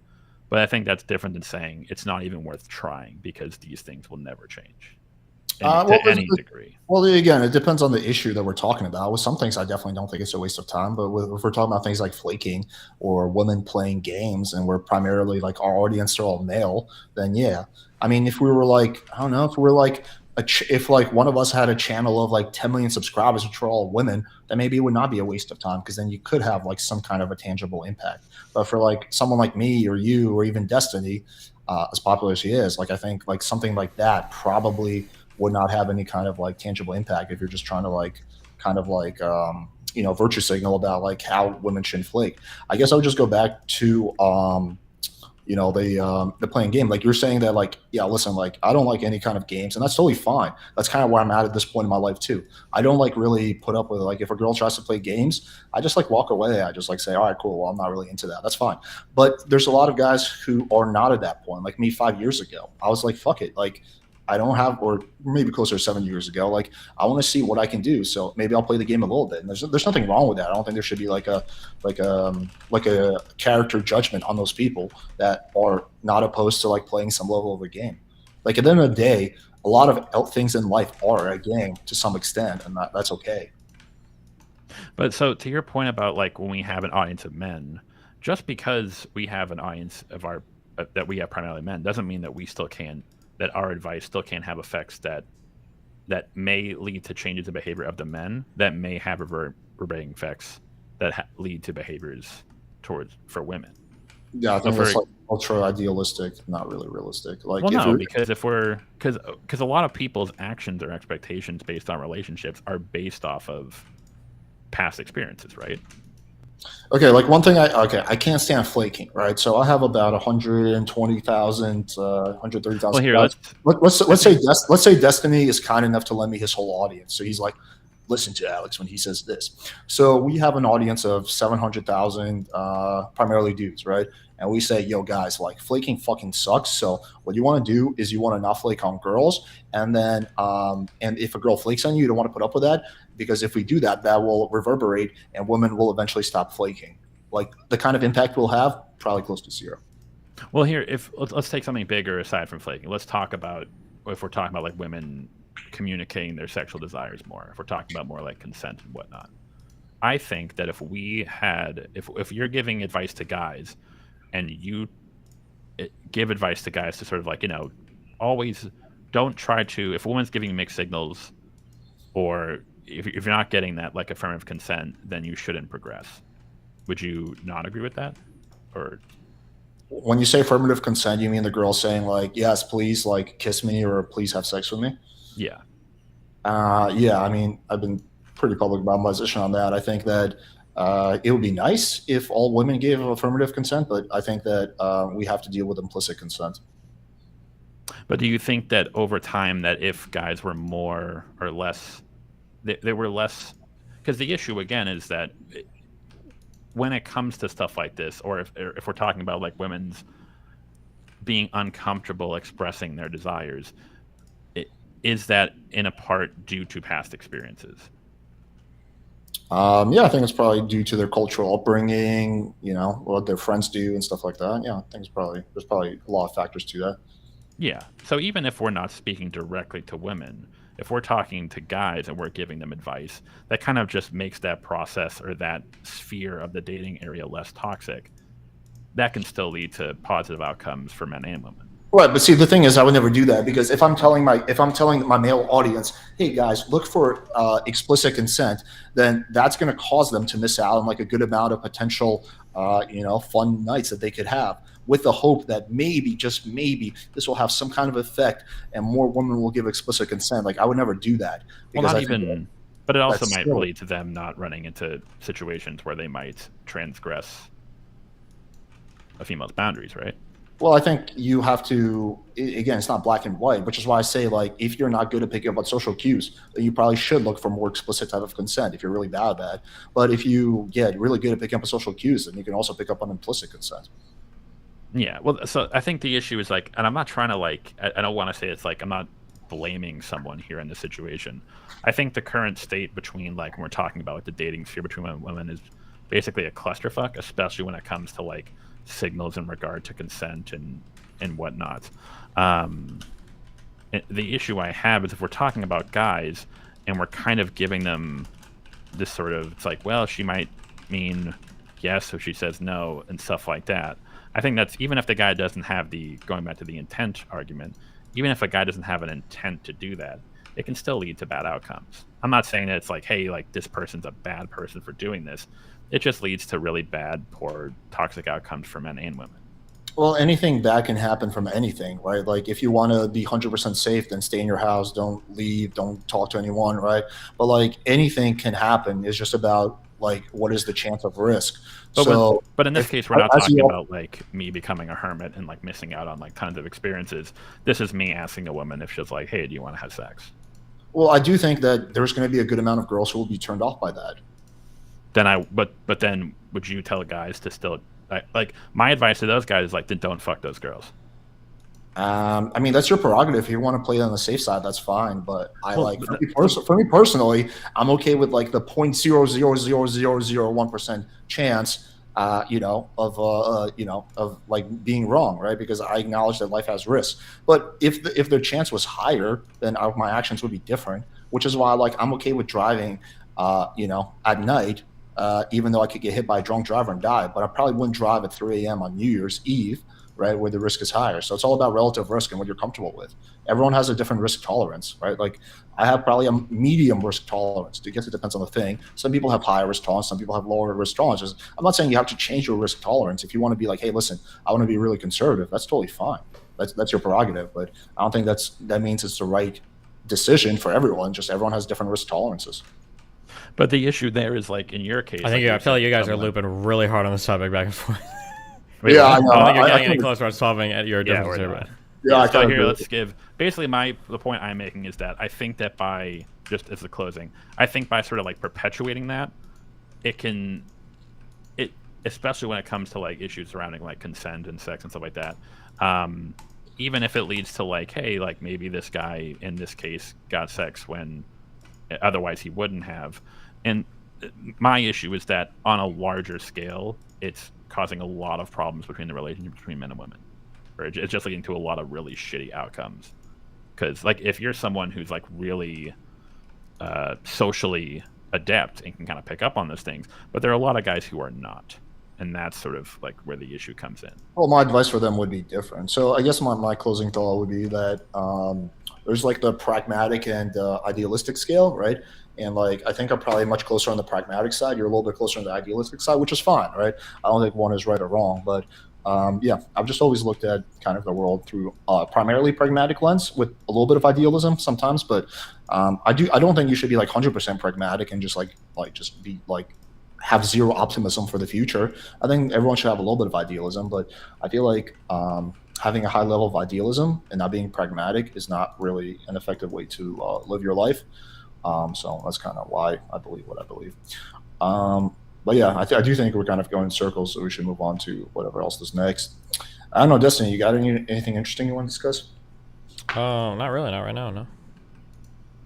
Let me ask you this question. I'm kind of curious because I've been trying to follow this like story arc, but I haven't followed too closely. Where are you at with your Sneeko, beef right now?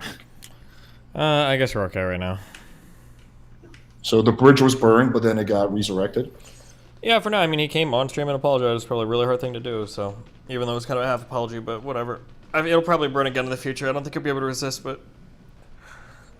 There's 0% chance that that bridge will stay alive for a long period of time. Yeah, probably not. As long as I don't know. Based on he has too much incentive to kind of keep that bridge burned. It seems. Well, he's got it's counter incentives technically, but the issue right now isn't really.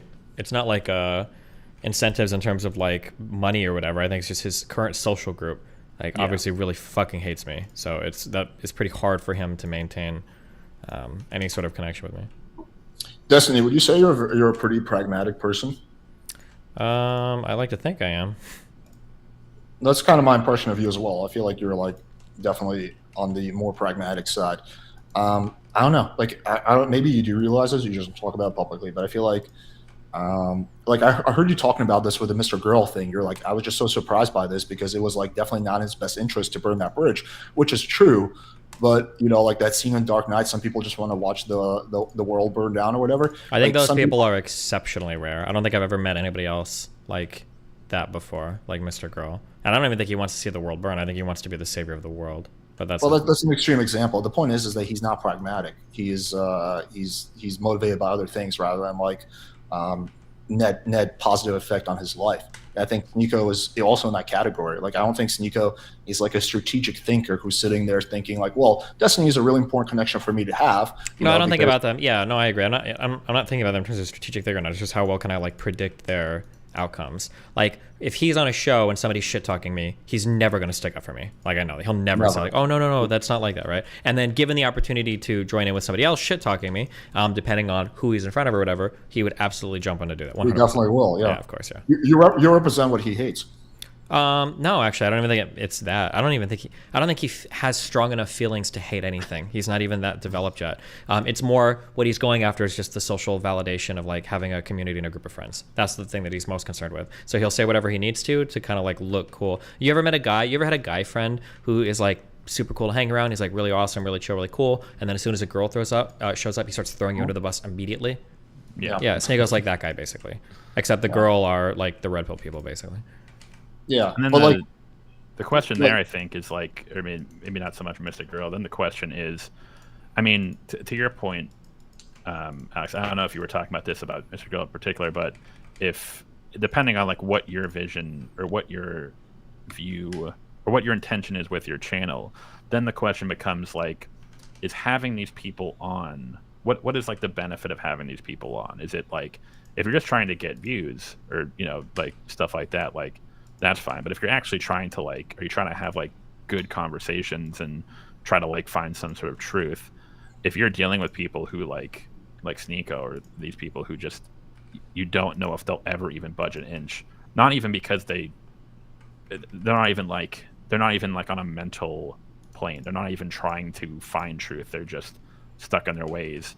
At one point, does it just become you're banging your head against the wall? I mean, all of it is kind of banging your head against the wall. Nobody's really like looking for truth. Like people are pretty much driven by their emotions. That's true of almost everybody. Probably even of me more than I'd like to admit.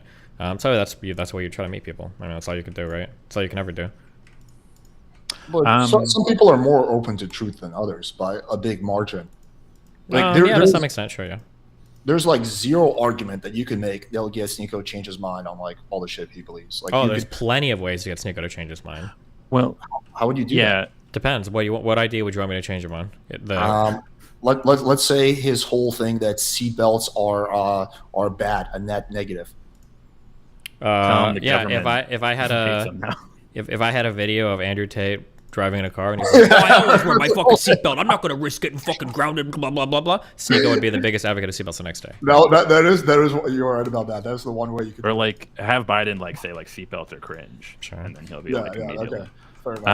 I have to go soon, but one question for both of you, just because this is a really good conversation. Thanks for both coming on. Yeah, because this is like a big question that's been in like, you know, the Twitter sphere, political sphere, everything. And Desi, I know you in particular, you've gotten a lot of shit for this. Is there a stance or a group of stances that, or a sort of like any sort of like tangent ideology that a person could have where just for that alone, that this is a person that you would not interact with, like you would not, you would never host them on your channel, you would never even debate them? The only things I tend to stay away from are like conspiracy theories that require a lot of like digging into certain research that's like not a mainstream issue. I tend to stay away from stuff like that. But like from like a principle standpoint, nah, I don't or think like so. A moral standpoint, I'll probably talk to almost anybody. For me, there's a big difference between like actually having a real relationship with and like being friends with them, and versus just having a debate with them or discussion. In terms of like the debate discussion, I think that like someone who cannot like if it's someone who's like gonna say like drop the N-bomb over and over again or something like that, where they're just like too unpredictable, then I'm not gonna have them on. I think if I feel that me having them on has a substantial net negative on like the world, meaning like this person is a nobody, but their message is like really, really evil. But I feel like it's a message that a lot of people will gravitate towards, which is like, I can't imagine like that. That's like no one basically. But if that is the case, I probably won't have them on. But aside from that, yeah, I'll talk to pretty much like anybody. I don't really care. Or to sort of amend the question to your point, Alex, because you brought up, what about in terms of your personal life? Like someone you would like hang out with? I'm extremely selective about who I'm friends with. Any kind of, so what Destiny was saying earlier, if like it's the kind of guy who's like two-faced, like they're super cool and then a girl comes around. Any kind of shadiness involving women, I'm out. Like I won't be friends with those people. I used to be when I was younger. I just won't do it anymore. Any kind of lying or manipulation, or anything like that, yeah, I'll be out. Someone who I feel just isn't a person who, I don't know, like someone who I respect, you know, like someone who I think is like a dirtbag, I won't be friends with them. Yeah, there's a lot. I'm like extremely selective. I'll be friends with like maybe like 5-10% of like people that I'll encounter. I'm pretty big about who I'm friends with. Or what if you had like someone who was like straight up, like they were like a nice dude, like you hung out with them, you vibed well, you could grab drinks, but this is like a person who like unironically believed in like the JQ or like with like a straight up white supremacist. Like this person like legitimately can't like hates black people, or just thinks that like white people are the superior race. Well, there's a difference. If it's someone who's just just maliciously hates black people and think that like they're like you know, scum or whatever, like I don't think I could be friends with that person. But if it's someone who's like just believes that white people are smarter than black people, right? But he doesn't like really talk shit about black people, or I don't sense any kind of like vitriol or malice from him, then I think I could probably be friends with that person. Yeah. Okay. Yeah, because I've seen like a lot of like discourse on that. I almost feel like my threshold for having someone like on my channel or like quote unquote platforming them, as they say, is a lot lower. Like I'll have, if anyone wants to come on and argue any issue, as long as I like substantially push back against it. But when it comes to like my own personal life, like yeah, if I had a friend who like said some shit like that, even if they were like a chill dude, I could grab a beer with them. I don't know if I would want to be hanging around that person, even if I knew about it, like it came up once and then like it never came up again. I don't know if I'd feel comfortable spending my time interacting with that person. I mean, like, yeah, some people just want to hang out with people who believe exactly the same as them, and some people are really open, and there's everything in between. Like, I have friends who are like diehard Trump supporters, and like, I don't know, it doesn't affect our friendship. Yeah, I don't know. I have friends. Well, that's sort of like the question of like, where is the line? Like, if it was like someone who's a Trump individual, it's different for each person. Yeah, but that's kind of what I'm always curious about. Like, I don't think I would, because I've seen people say shit like that where it's like, oh, my mother's a Trump supporter, I'm like never speaking to her again. Well, one thing I can like relate with Destiny about is that like he talks about like he doesn't want to like, just have like a fucking circle jerk where just everyone who agrees with him. Like, I think I've heard you say that you want to hang out with people with different opinions, and I'm kind of like that too. Like, I don't want just all my friends to be like, you know, just like echoing what I'm saying. I feel like that would like, you know, prevent me from like expanding my own like mindset and view. So, but then the question would be but is there a limit to that? No, there's always a limit. Yeah. Yeah. That's what I'm more curious about. Like, I don't even know where mine would be personally. That's kind of like, I don't think like it wouldn't be a Trump supporter. I think that's a little silly. Like a white supremacist like JQ I wouldn't want to hang out with that person. Somewhere between there. Which is I mean, I think it would also depend on like this like white supremacist and like kind of like whether I sense like vitriol and all that stuff, or just someone who like for whatever reason just legitimately believes some like race realism stuff. I would actually had a question for Destiny. So like with people like Mr. Girl or Sneeko, is it like real friendships or is it just like YouTube friendships? For Mr. Girl, it was probably bordering on a real friendship almost. For Sneeko, I'm not entirely sure. It's hard to say. Okay. Usually, like, actual friendships is going to be a function of, like, time. I think that's probably one of the most important things. Like, it takes a long time to figure out who somebody is. And even for Mr. Girl, I think I knew him for, what, 6 or 7 or 8 months before shit got crazy. So I need, like, more than a year, hopefully, with somebody, and then we can see at that point. But, okay. All right. Well, I got to take off. I got shit I have to do tonight, so I love you guys. It's been fun. For sure, dude. Thanks for coming on, man. Yeah. Take care, man. Nice talking. Holy Jesus. All right.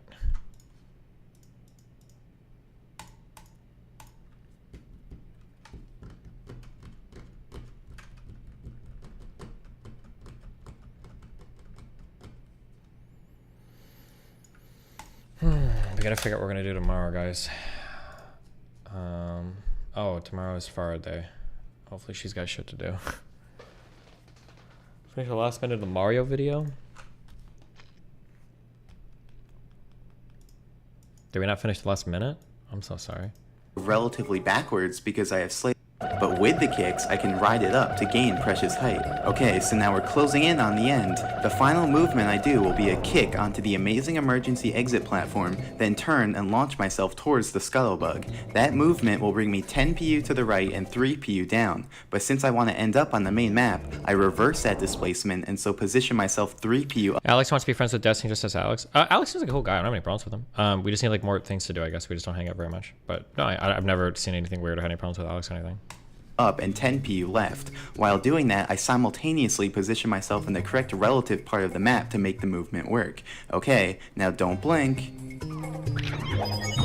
And there we go. By bouncing on the Scuttlebug and ground pounding in the misalignment, I achieved just enough height to get onto the Rolling Rocks platform. Here, I show an abridged version of the Scuttlebug raising, in case earlier's viewing was too choppy to follow. As you can see, the Scuttlebug moves back and forth above its home. At the end, you can see I do 2 special raisings purely to move him sideways and closer to the corner, since he ended up being too far away for the bounce to work. And here I show an alternate angle of the final PU movement. The Scuttlebug actually became active once I entered the PU version of this room, so I really only had a handful of frames to get over here before he fell too far. And there you have it. Watch for Rolling Rocks done in 0.5 A presses. Man, I did not expect this video to become 25 minutes long. When he says he only had a few frames, something I'm like super curious about is does this guy actually like does he actually control it, or is this done with a bot?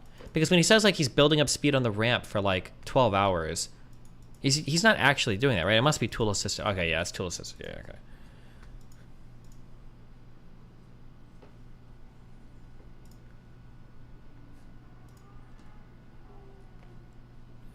okay. Okay, well, tomorrow will be fun. Okay, here's a video of Streamer Code Organized. I think we already saw this. This video is dog shit, but all right. We'll have more stuff to do tomorrow. Oh, no, yeah. Far as tomorrow. We'll see what content she brings, okay?